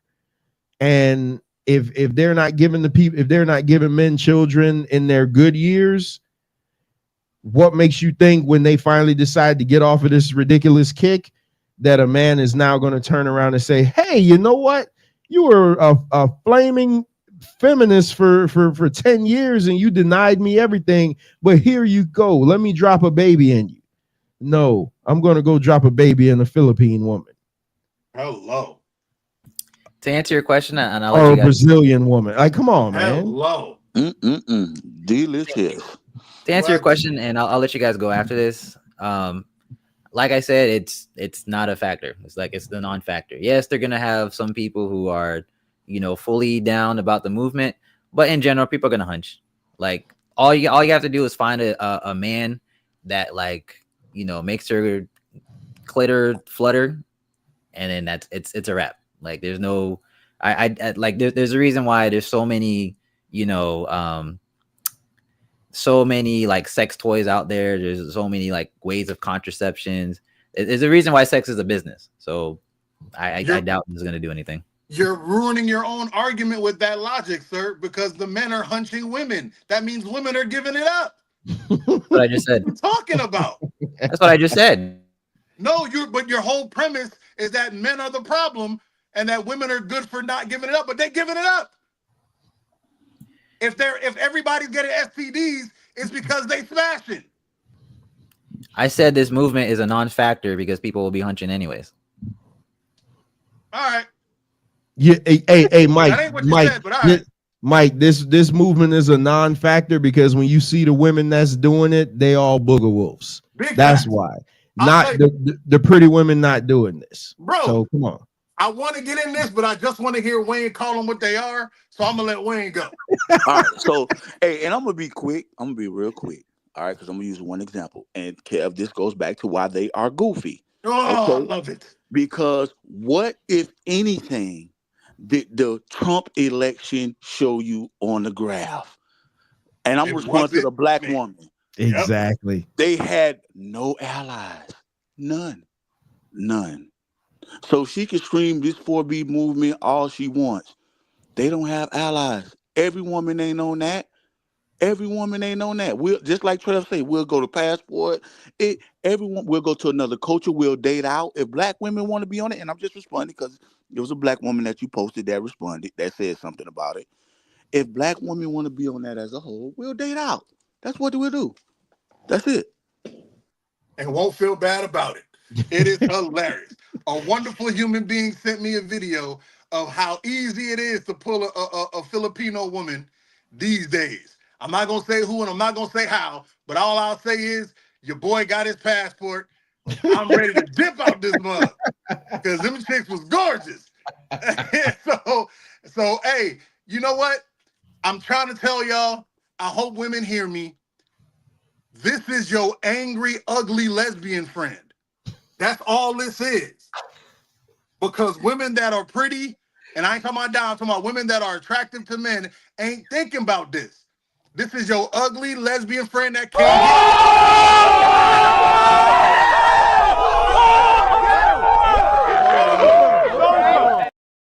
That's good. Hold on. I gotta mute myself. Go ahead. I gotta perfect that look because I gotta get a hoodie. That's all it is. I don't understand what's wrong with y'all. Y'all listening to these booger wolves and these booger like that, bro. Everybody that's talking on that side are women. I guarantee you this. Go look in their past. The same women that got played, the same women that have that 30-30 I was talking about. The women that are 45 and still falling for you're the only one. The women that are still falling for that high school bull crap, that's the ones that's mad. Real women that learn to discern to be sexually responsible, they not worried about this. They gonna find the man that work with them and they gonna work with them. They not, these is just goofy, emotionally unresponsive or over responsive insane women who on the fence anyway. And when I say on the fence, I mean go to a girl trip and oops, what happened? That's all they are. These are the women you can't trust on a girl trip because they're gonna get their coochie ate and then talk about I'm not gay, but she is. That's all they are. These are the same goofy bras that don't nobody want. There it is. Hey, how about go find some incels? Y'all can work together and make it happen. Look at that comment from Cliff. Cliff says, sad, why black women keep following white women's movements? Yo, who is this person in Cliff's name that is talking lately? It's been about 6 shows straight. Cliff been talking sense. Hey, you have to give me Cliff's number. I'm gonna have to talk to Cliff. That's crazy, man. Like, because Cliff, and you know what? That's the whole problem. Misery loves company, and these bitter, angry black women want somebody to join with, and they'll never find anyone. You love to say you're the most hated people on the planet. This is why. This foolishness. Anything that happens, you spaz out. Any little thing that happens, you show the world your emotions. That's why you always lose. We watch videos of a man going against a white guy, and the white guy goes, yeah, you nigger. And then the black guy goes, all right. That's how you're supposed to respond. You don't give nobody your emotions. You're always on camera. You sit back, you laugh, ha ha, cool. And then when nobody's looking and you see them in the alley, you break their jaw. That's how you respond. You don't go get bent out of shape and, I don't know what he's talking about. All they do is laugh at you when you do that. They're laughing at you. The world is laughing at you, black women, because this is how you respond to everything. Everything is, I can't believe you ain't talking to me. You ain't gonna do this. They laughing at you. White women giggling as they smash your man. She thought we were on the side. You remember that video of the three old women in the supermarket, and they had a bunch of bags of bread, and they were like, okay, you pick a bag of bread. The first white woman got $10. The second white woman got $20. The black woman picked, she got $50. She was like, yay! Then he was like, there's 2 more. You can keep going. The white woman was like, nah, I'm gonna keep my money. The other white woman was like, nah, I'm gonna keep my money. But then they said, hey, black girl, you who have more money, you should pick again. She picked again and got no money. That's who y'all are. You want to be on a team so bad. How about Team Black? How about come back to us? You let society give y'all this child support and this food stamps and this WIC and all that to sell a black man out, and you see it's cold out here. You thought it was better to have a job, and you thought it was better to have all that bread, and now you spend all your money on stupid stuff as seen on TV and Amazon, and you want, I gotta get what's the new thing? I gotta get the sweater that covers my butt. I gotta get the new sweater that covers my booty. Just to show your booty off. You're wasting money. There's a reason you're gonna all be bankrupt when you're older. There's a reason why you need a man to stop you. Come home. Or stay out there in the cold. I'm gonna go get Miss Wing Wang or Miss Salavaza from Brazil, and I'm gonna come back, and no matter what happens, I'm gonna take it. Hey, they love to go, all she's gonna do is play you. Well, guess what? If I could take 20 years of my life of good treatment to get played, I'll take it. Remember I told y'all them balances, them scales? I was dealing with 5 years of your nonsense and your loudness and your sassiness just to say I'm with a black woman. I'll take 15 years of Miss Ching Ming, of her giving me love and cooking and support, and then take the money. If they was always gonna take it, I might as well feel good about it when I die. So hey, guess what else you gonna get, Mike? Swallowed up. Have you ever been swallowed up? Have you gone through a time of swallow? Woo! I wish I had a rag. Lord Jesus. Shout out to TD Jakes, man. He had an episode yesterday at church, like he was seizing on the pulpit. That was weird. He was probably thinking about what happened last night. Cause Ching Ming and all them, they damn sure swallowing. And you ain't gotta fight them. You see what Wayne said? You ain't gotta look for the submissive one. They all submissive for that. You the man? Yes, sir. I do. And you know how I know? Because that's my porn. That's my porn, Kev. I don't need to bust it on people that work for me. I go see what them Asians are doing or what them Spanish girls are doing, and they doing a whole lot of they're parched in a whole different way, sir. And they're getting their nutrients, their protein, and their liquids all in one. Thank you, Lord, for Filipinos. Thank you kindly. No Thailand, because I can't tell which is which over there. I'm staying in the Philippines. Yes, Lord. All right, I'm gonna shut up. Hey, bro. Hold on. The issue too, though. What I say is it's these women. It's not like, because if you look online and you see how these African women are towards their men, that's not this. But here's the funny thing before MD. Yeah. Did y'all see the video I sent y'all yesterday of the sister in the red dress that was dressed all up cooking for her man? Yes, that she was bad. She was bad too. Ooh. So MD is on the panel, but real quick, what I want y'all to do though, when you get a chance, Wayne is big on TikTok. Wayne is on TikTok way more than me. I only go on TikTok when it's something like this I need to go find. If you just type in 4B movement, and I promise you won't find a pretty woman co-signing this. But what you will find is all the pretty women saying, I ain't giving up my man. I mean, black, white, and different. They're like, I ain't giving up my man. You can miss me with that foolishness. This 4B movement thing is stupid. This is just y'all just making up noise and just trying to be different and stuff like that. But the booger wolves and the women, they can't get nobody in the first place. They're the ones that's like, oh yeah, I don't need no man. I'm loud. I'm woman. Hear me roar and blah, blah, blah, blah, blah. Meanwhile, you know, their homies getting their back blown out. MD, what's going on, man? What brings you to Man Talk Monday? Peace. What's going on? What's happening? Shout out to the Man Talk Monday panel. What's going on? What happened to the colors on your name? Oh no. No, that was a phase, bro. That was a phase. Yeah, I was feeling some type Wait of a way minute. You're after not. the election. Wait a minute. You're not black and proud no more. No, Hold on. that yeah, I was in a stage of grief at that particular time. Yeah, yeah, I'm gone past. I'm back to no black. So you're Trump supporter now? Hell no, I ain't no Trump supporter. That's the reason why I was Black Power.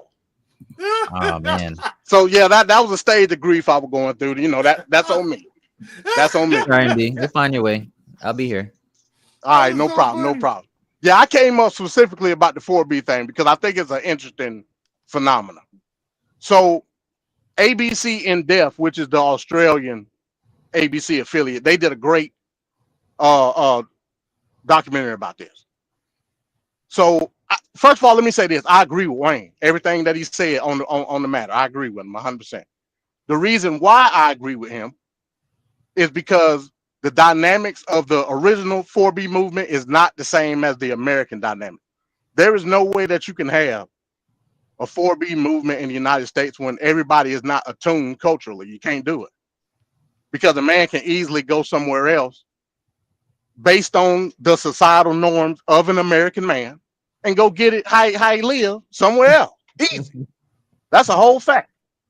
But in Korea, that's not the case. In Korea, everybody's in tune culturally as far as the society goes. Also, it was a young women's movement. It wasn't no old single Korean women talking about 4B over there. Nope, they was laughing. Those were millennials, and Gen Zers that came up with that movement. And guess what happened? Because they were successful in the movement, the society actually changed. In the documentary, well, you ain't even got to watch the documentary. Go watch Rakuten or one of them crazy K-dramas, and you'll see how the society changed. Korean men under the age of 30 over there is considered asexual. Why? Because the 4B movement got them out of that social norm. I applaud them for it. In actuality, I applaud them. We don't have the conception of doing anything like that because we are a hodgepodge of cultures in America. That's a whole fact. So on that standpoint, I agree 100% with Wayne. You can't do something like that here based on the grand melting pot experiment that is America. It's impossible. So Hey, black MD, women are stupid. Go ahead. I wanted to add to what you were saying. Also, the women in Korea actually needed to be done because of the conditions that they were under. It actually Correct. there was a Correct. need for their movement. You understand what I'm Correct. I 100% agree. That's what I so said. I agree with you there. I agree with you there. And that wasn't something that was in splits or in separate groups. That was Correct. encompassing the entire culture of South Korea. Correct. Yeah, and it needed And to the be women done. said, "Bump that. We not doing this no more. We just not gonna have sex with y'all. Point blank. Period." And they created a whole bunch of cuck men that now are to the point in the documentary, because you know it's a lot of them Korean boy groups over there. In the documentary, they was following around one boy group, and they all look effeminate. They was following around one boy group. They had to kick one of the boys out the group because he was spotted by the paparazzi with another woman. And they said that's a no-no, based on the fact that the 4B movement made a decision that culturally changed everything about society in North Korea. That we don't even want to see your yellow behind with no other woman. Not at this particular time, we don't. And he got kicked out because it was a bad look on the entire group. Now, I don't agree with that, but I'm saying that was one of the casualties of war, quote unquote. You know what I'm saying? You can't have anything like that in America because culturally we all not the same. And you know, even though I agree with Wayne, I also identify that was one of the mainstays of this entire show, the contradictions, because how can we have one group of women, whether it be friends or not, because it's friends, one group of women believe that they're being marginalized and we gonna weaponize our bodies against men who are trying to be paternalistic and patriarchal against us. But on the other side, you got Wayne and people of his ilk that say something totally different. How was that possible? Why? Because we all screwed up as a society. That's why I say break the chains altogether. Wait, what did I say that was screwed up? What's my That women are in control and men are being marginalized. Would you agree with that? Women are in control. What do you mean? Yeah, we live in the gynocracy. I know black community. I think the black community is the gynocracy. Yeah, I think So so. how are you saying it's identified as gynocracy, but they saying it's identified as patriarchy? How that Because work? they're lying. Because they're goofy liars. They're lying. They're goofy liars. You know they just be talking. Thank you. Well, that shows you the confusion in There's which no something like the confusion. 4B movement cannot work because we all over the place with what we think. The black community is the gynocracy. Why? Because white supremacy has gave the women the children. Whoever controls the children controls the community. Who controls the community in the black community? I mean, who controls the children in the black community? The women. They decide what they eat, their education, what activities they partake in, how they dress, the music they listen to. Who controls the children? White supremacy. Socially, you mean? Socially. All period. Because I would argue the government controls children anyway. Huh? I would say the government control the children. That's just me. And the government is teamed up with women. Exactly. Well, they I don't say team up. I say they're using them as a tool. Come on, Indy man. Come on, Indy man. No, I'm not trying to pick no fight with you, Wayne. I'm agreeing with you actually. Okay. But what I'm saying is, I would say the ultimate person that got the thumb on the pulse of the black community as it pertains to what the societal norms are is the government. Now you could say that the women are being useful idiots, and I can kind of agree with that. I'll take that. Yeah, I'll take that. But at the same time, who's got the brain in the operation? Ultimately, it's the woman. Now the woman controls the brain, and the brain controls how the society norms are. You can't get around that. And I'm not saying that that's something bad. I'm saying we got to stop thinking in that manner on both sides. No. I think it's a fact, but it's an irrefutable fact. The women run the children. The women run the black community. The women are the only. Listen, women are okay. We just talk about in the black community. Women are the only ones that can get away with motherhood. They can abort their children. They can get rid of their children. They're not obligated to motherhood. Men, whether they're in a marriage, outside of marriage, or with the child, they're always obligated to being the father.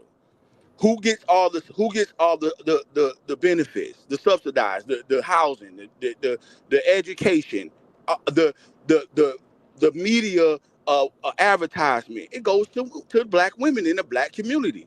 Who the churches feed to? So they run it. But the reason why that is because people like you and the perception of how family should be. You put all the onus on the man. Come on, man. That's your fault. MD. All right, MD. That's your fault. No, MD. No, MD. That's not it.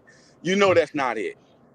Black women bought into just what they did with the Trump movement. It's a mirror image of in 1969 after the civil rights movement. It's a mirror image of the feminist movement.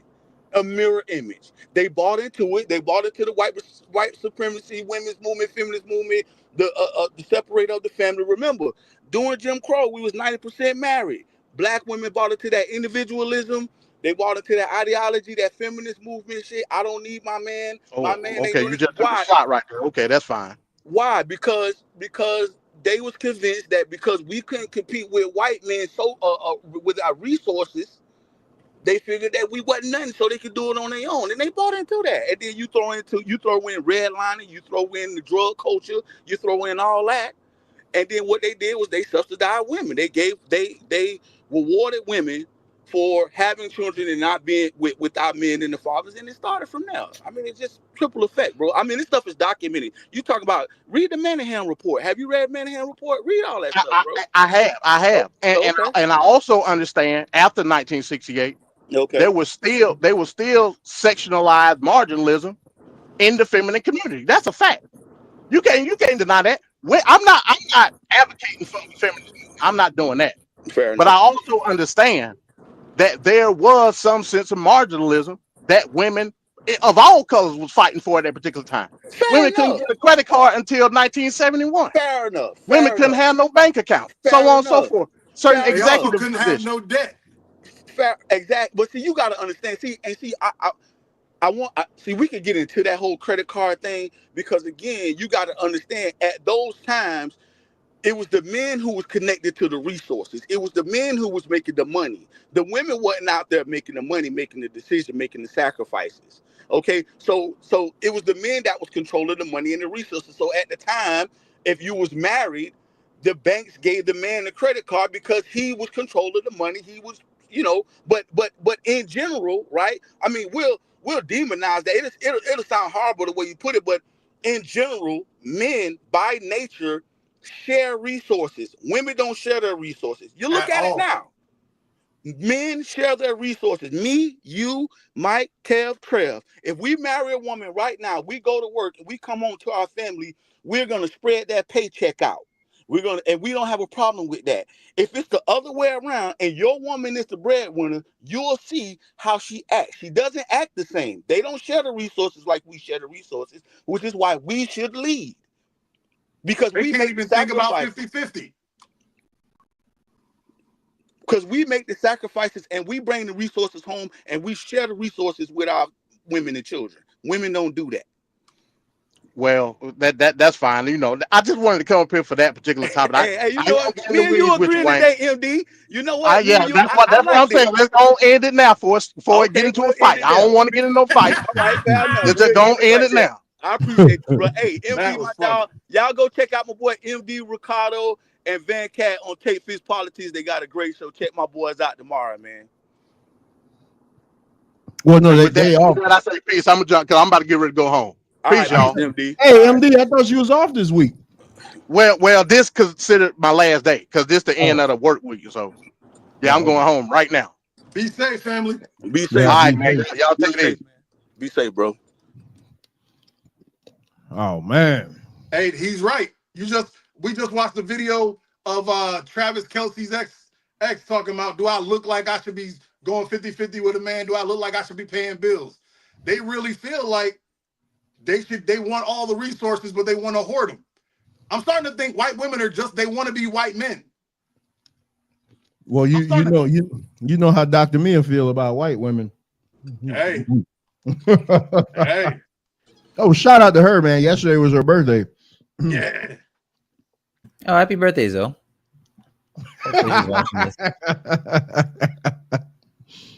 Hopefully I'll see her here Christmas time.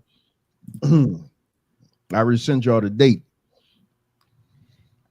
Yes, I'll be there with some chocolate. Definitely. Listen, with one of your wives. Just one of them, yeah. The same one or a different one? Same one. No, you can't have her. Good. I like looking at her. Oh, so wait a minute. Wait a minute now. Wait a minute. So you just string her along and she just your arm candy? Whoa.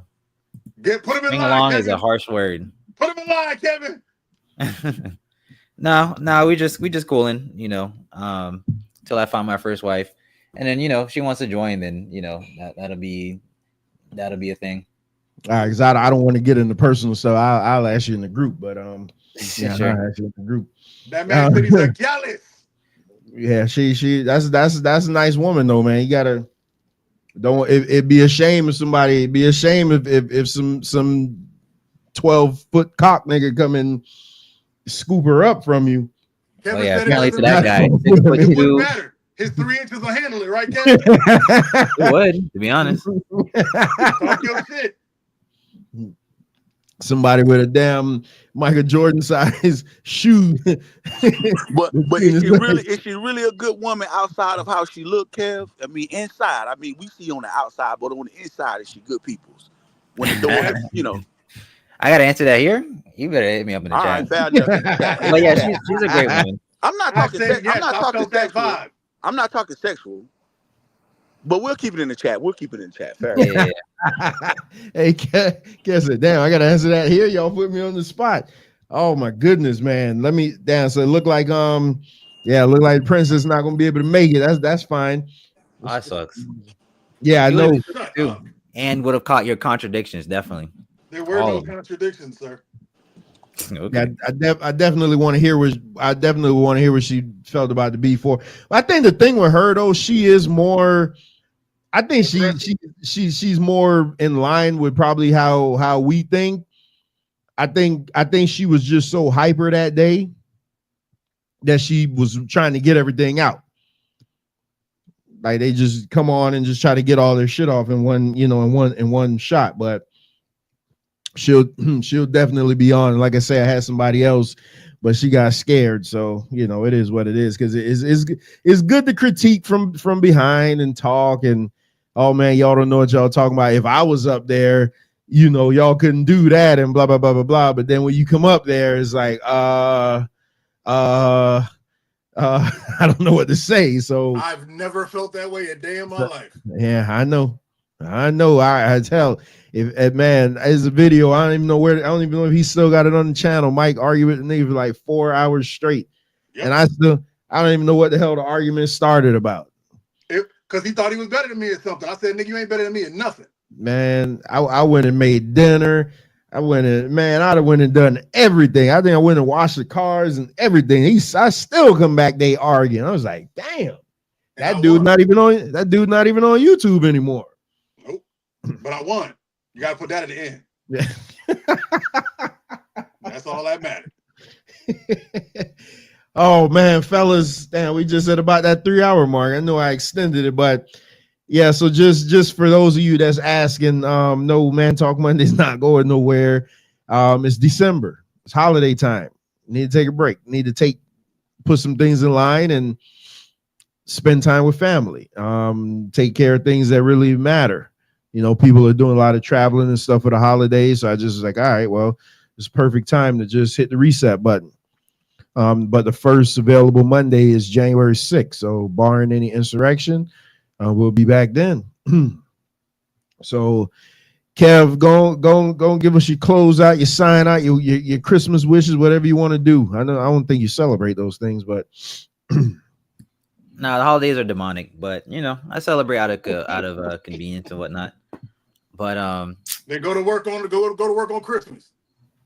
Yeah, I know. Yeah. Go to work. Go to work? Nah, that'd be weird. That'd be awkward. Yeah, boys, it's been fun. It's been real. And yo, chat, if you guys want some more shenanigans and more more arguing, me and Mike did start a YouTube channel. I'm gonna put it in the chat, and we're actually gonna be consistent. Why y'all didn't talk? Like what? I just wanted to be a surprise. But yeah, I'm gonna put it in the chat, and yeah, if you guys like what you hear, then yeah, definitely come over and support. Yeah, put the link in the group so I could post it to my community wall. Oh yeah, I appreciate that. But yeah, that's all I got to say. Oh, and yeah, happy holidays, you guys. I'll definitely see you guys. I'll definitely talk to you guys. But yeah, hope you guys are good, and I'll see you guys soon. All right, Kev. What does that say? Quit 20, no damn shame. All right. Wayne picked the month of November to really just come out. Like I guess Donald Trump lit a fire under his ass. Nah, man, Scorpio season, baby. Wayne normally was 2 words, always. Yeah, man, I ain't really got much on this. To Wayne, like, no, man, Wayne going on a whole long ass diatribes, man. I love it. It depends on what you're going after, though. It depends on what you're attacking. But hey, man, black men need saving, brother. I'm about the truth first, black men second, baby. You know what I'm saying? And then we'll figure everything else after that. You feel me? But because I feel like this, if you fix the kings, you fix the kingdom. You know what I mean? Shout out to Patrice O'Neal. That's one of his sayings.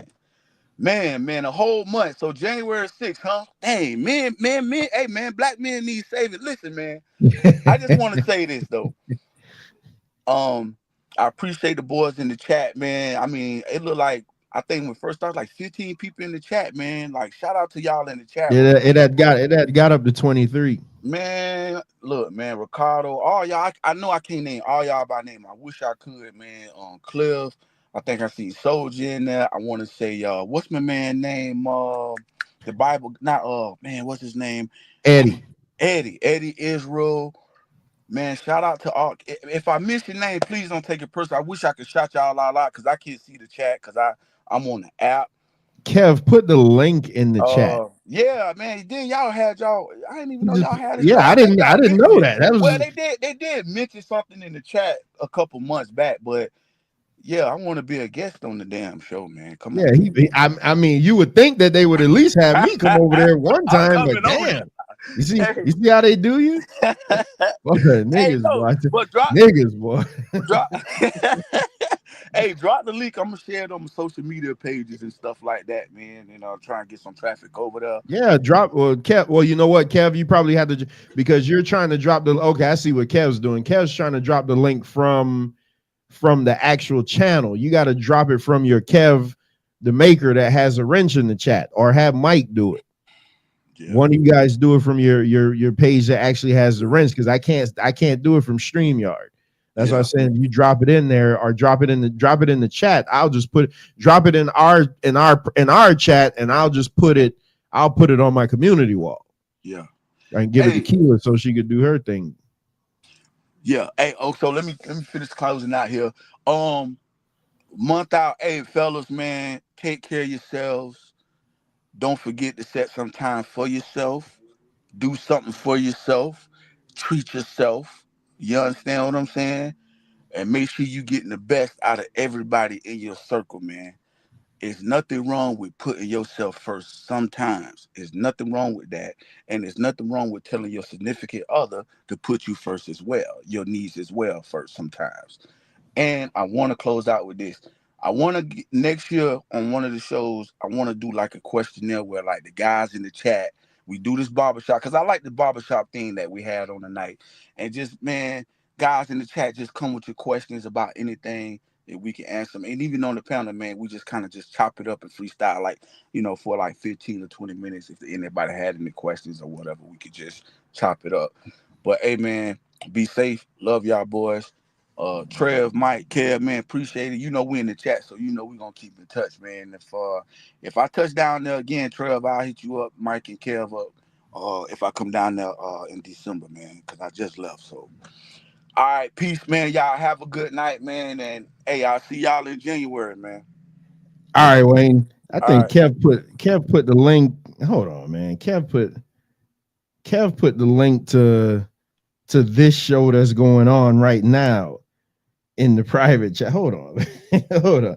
Mike, go and get your clothes. Let me try to figure this out. This is why Kevin should not be in charge of anything mechanical. Let me say this. Okay, there we go. Kevin and I do not have a podcast. I go to Kevin's house and we talk. Whatever he does with that is his business. Nah, I'm bullshit. I'm just playing. But I didn't think it was ready yet. That's why I haven't told anybody. We've been in the works, just trying to, do what our illustrious leader says and stretch the brand out. I think today was an awesome show. I missed the 3-hour show. These are the best times. Yeah, I know. I know. I kind of miss it too. Everybody get their ish off. Everybody I kind of miss it too. I kind of miss it. Yeah, man. This is the joint. This is what it is. I'm glad that the women were afraid to come up, because I was informed for them today. I was ready. And if they would have came up, they would have gotten a good old-fashioned MIR butt whipping, because I was in the mood today. Instead of that, I just had to spew my delicious rightness. I would like to say, first and foremost, I am thankful since it's Thanksgiving. I'm thankful for all my people in the chat. My MIR brothers. Hey, a crew of 5 couldn't be tougher. You see the picture I got? That's us right there. I'm thinking about adding one more so we could be like New Edition. Because, the greatest group of all time. We a hard collective. All my boys are fire.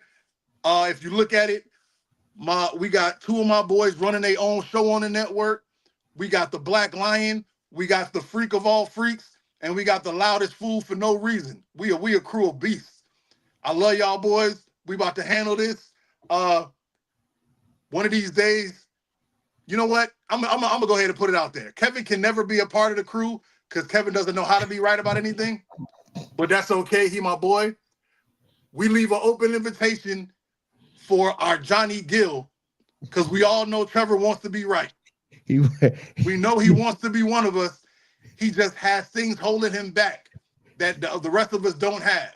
So there's an open invitation. He could bring his baritone. We'll let him lead sing on a couple group songs. It's out there for him. But I don't think I'm gonna get any larger than 6 because we are fire, you know what I'm saying? We're fire individuals. Lastly, I want to say this. I am sending anger out to Ricardo because I tried to go in the group and I told everybody, let's go, let's go, let's go. I tried to be a leader and nobody followed me. And now we barely hear from Moon Goddess. So I blame Ricardo. I'm going to try it one more time. My college courses, I got 2 more weeks in between college. I mean, in between my courses when this semester is done. I got 2 more. No, Trevor don't need. Oh, you talking about that group? Yeah. But I'm talking about After Dark. Trevor ain't got I don't need to be. I ain't got nothing to do with that. Exactly. They ain't got nothing to do with him. Let that man get his plausible deniability. He ain't got nothing to do with that. That's me, you, and Moon. And I went in there and I did some man stuff and I said, come on, let's go. And everybody looked at me like I was crazy. I'm gonna try it one more time.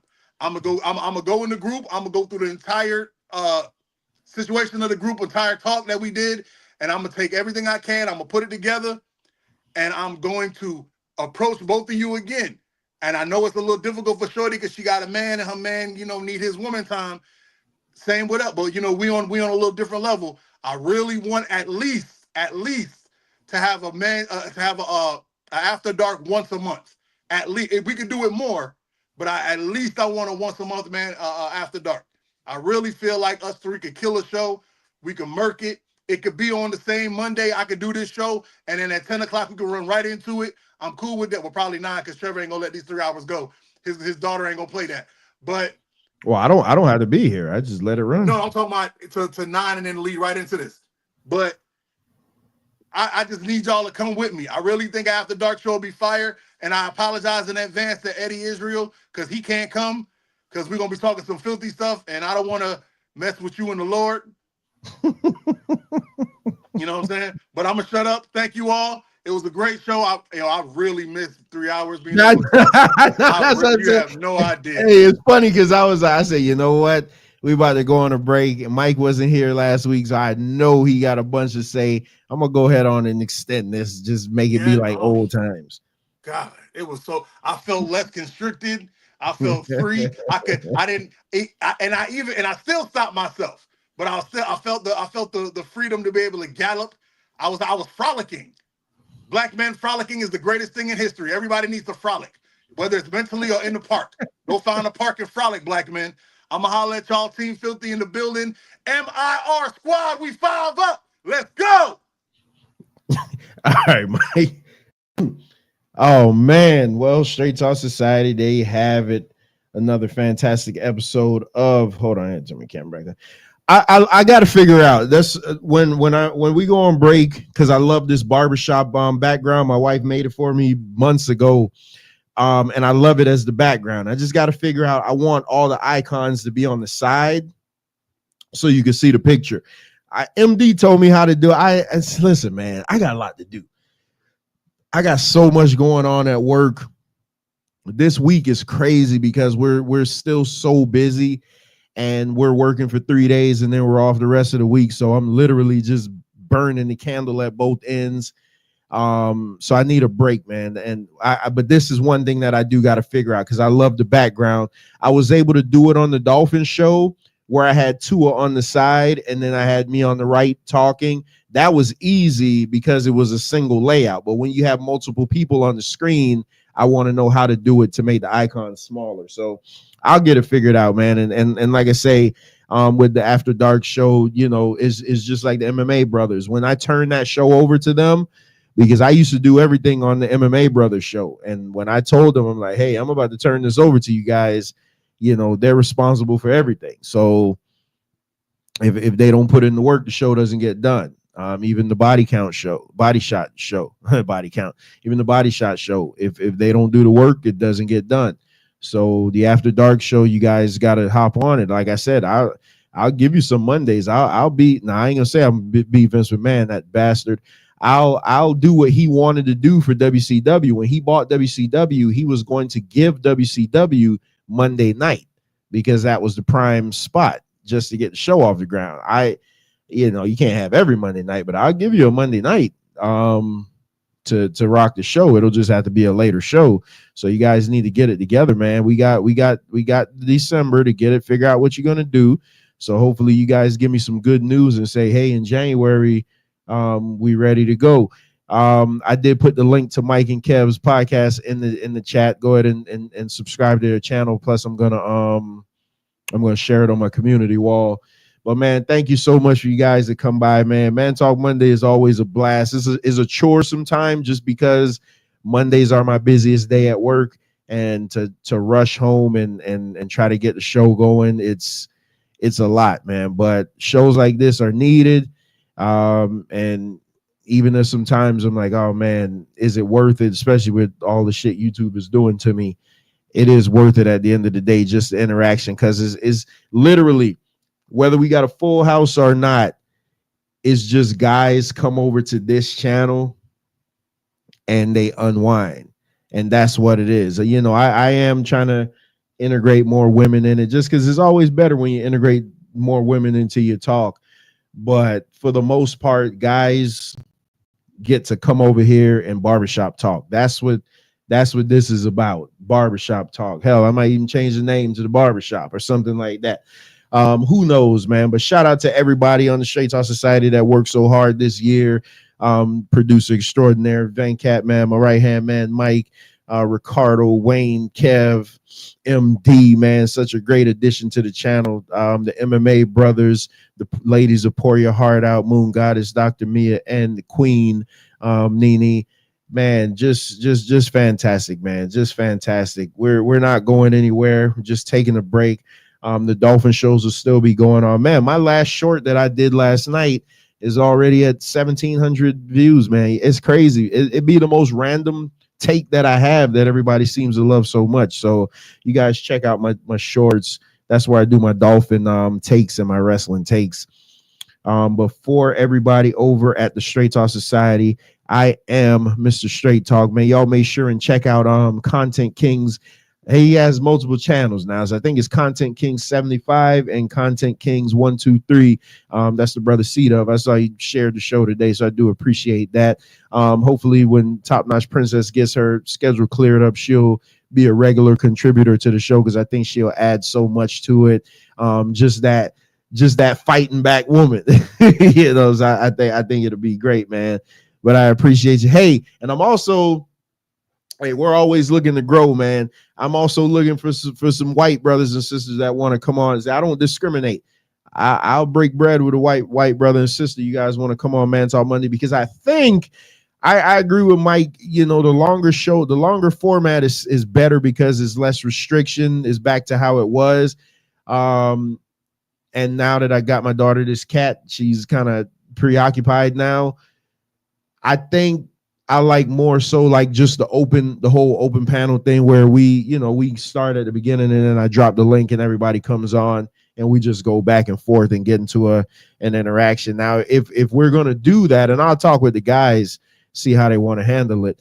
If we're gonna do that, then we'll go back to the bi-weekly, because then when you figure when we have to have these longer shows, because you're letting 10, 12 people on the panel, these shows are going to go longer. So you can't do that every week. But, you know, we'll figure it out. We'll see how it goes, man. I got a lot of things going in my brain. But right now, it's time for me to go watch wrestling. So I will see you guys this Thursday. Use the pets to get free time. We picked up the cutest little cat, man. We picked her up last night from the shelter. So my daughter, you know, she got a new little best friend in there. But yeah, we'll get things figured out, man. I just gotta lay down. So, you know, sometimes you just gotta go to sleep. As sometime, man, a lot of our problems, like body problems and things like that, could be solved with just a good night's sleep. I rarely sleep.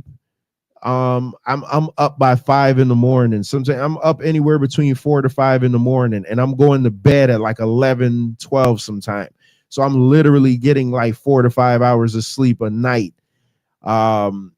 So even that's why I always feel so run down. And then the type of work that I do is so physical. It's just adding on to it, and I'm just go.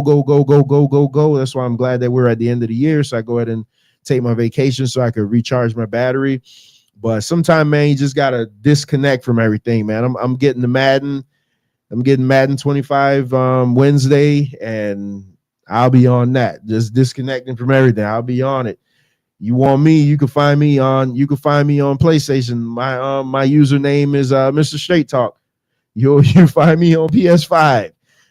Doing the thing. So, man, again, thank you everybody who came by. And again, remember somebody for the holidays, man. This is a sad time for a lot of people. A lot of people lost loved ones. A lot of marriages, unfortunately, break up during the holidays. So just try being nice to somebody. So much easier, man. Just try to be nice to somebody. You don't always have to be a dick. Just try to be nice to somebody. Try to understand people sometime. And just tell your loved ones that you love them, man. It is what it is. So to everybody in the Straight Talk Society, for Mr. Straight Talk, for the Queen Nene, we love you and we thank you guys for rocking with us this year.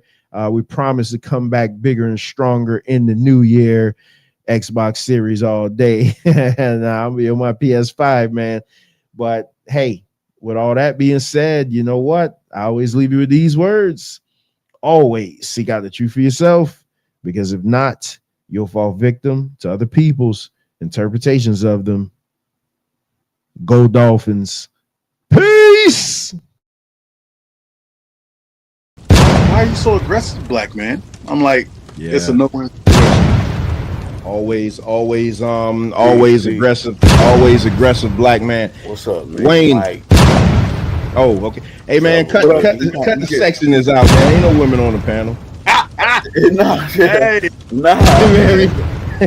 Man, we on here talking all sexy. He just goes on. He just went off on you like that just for no reason. Yeah, man.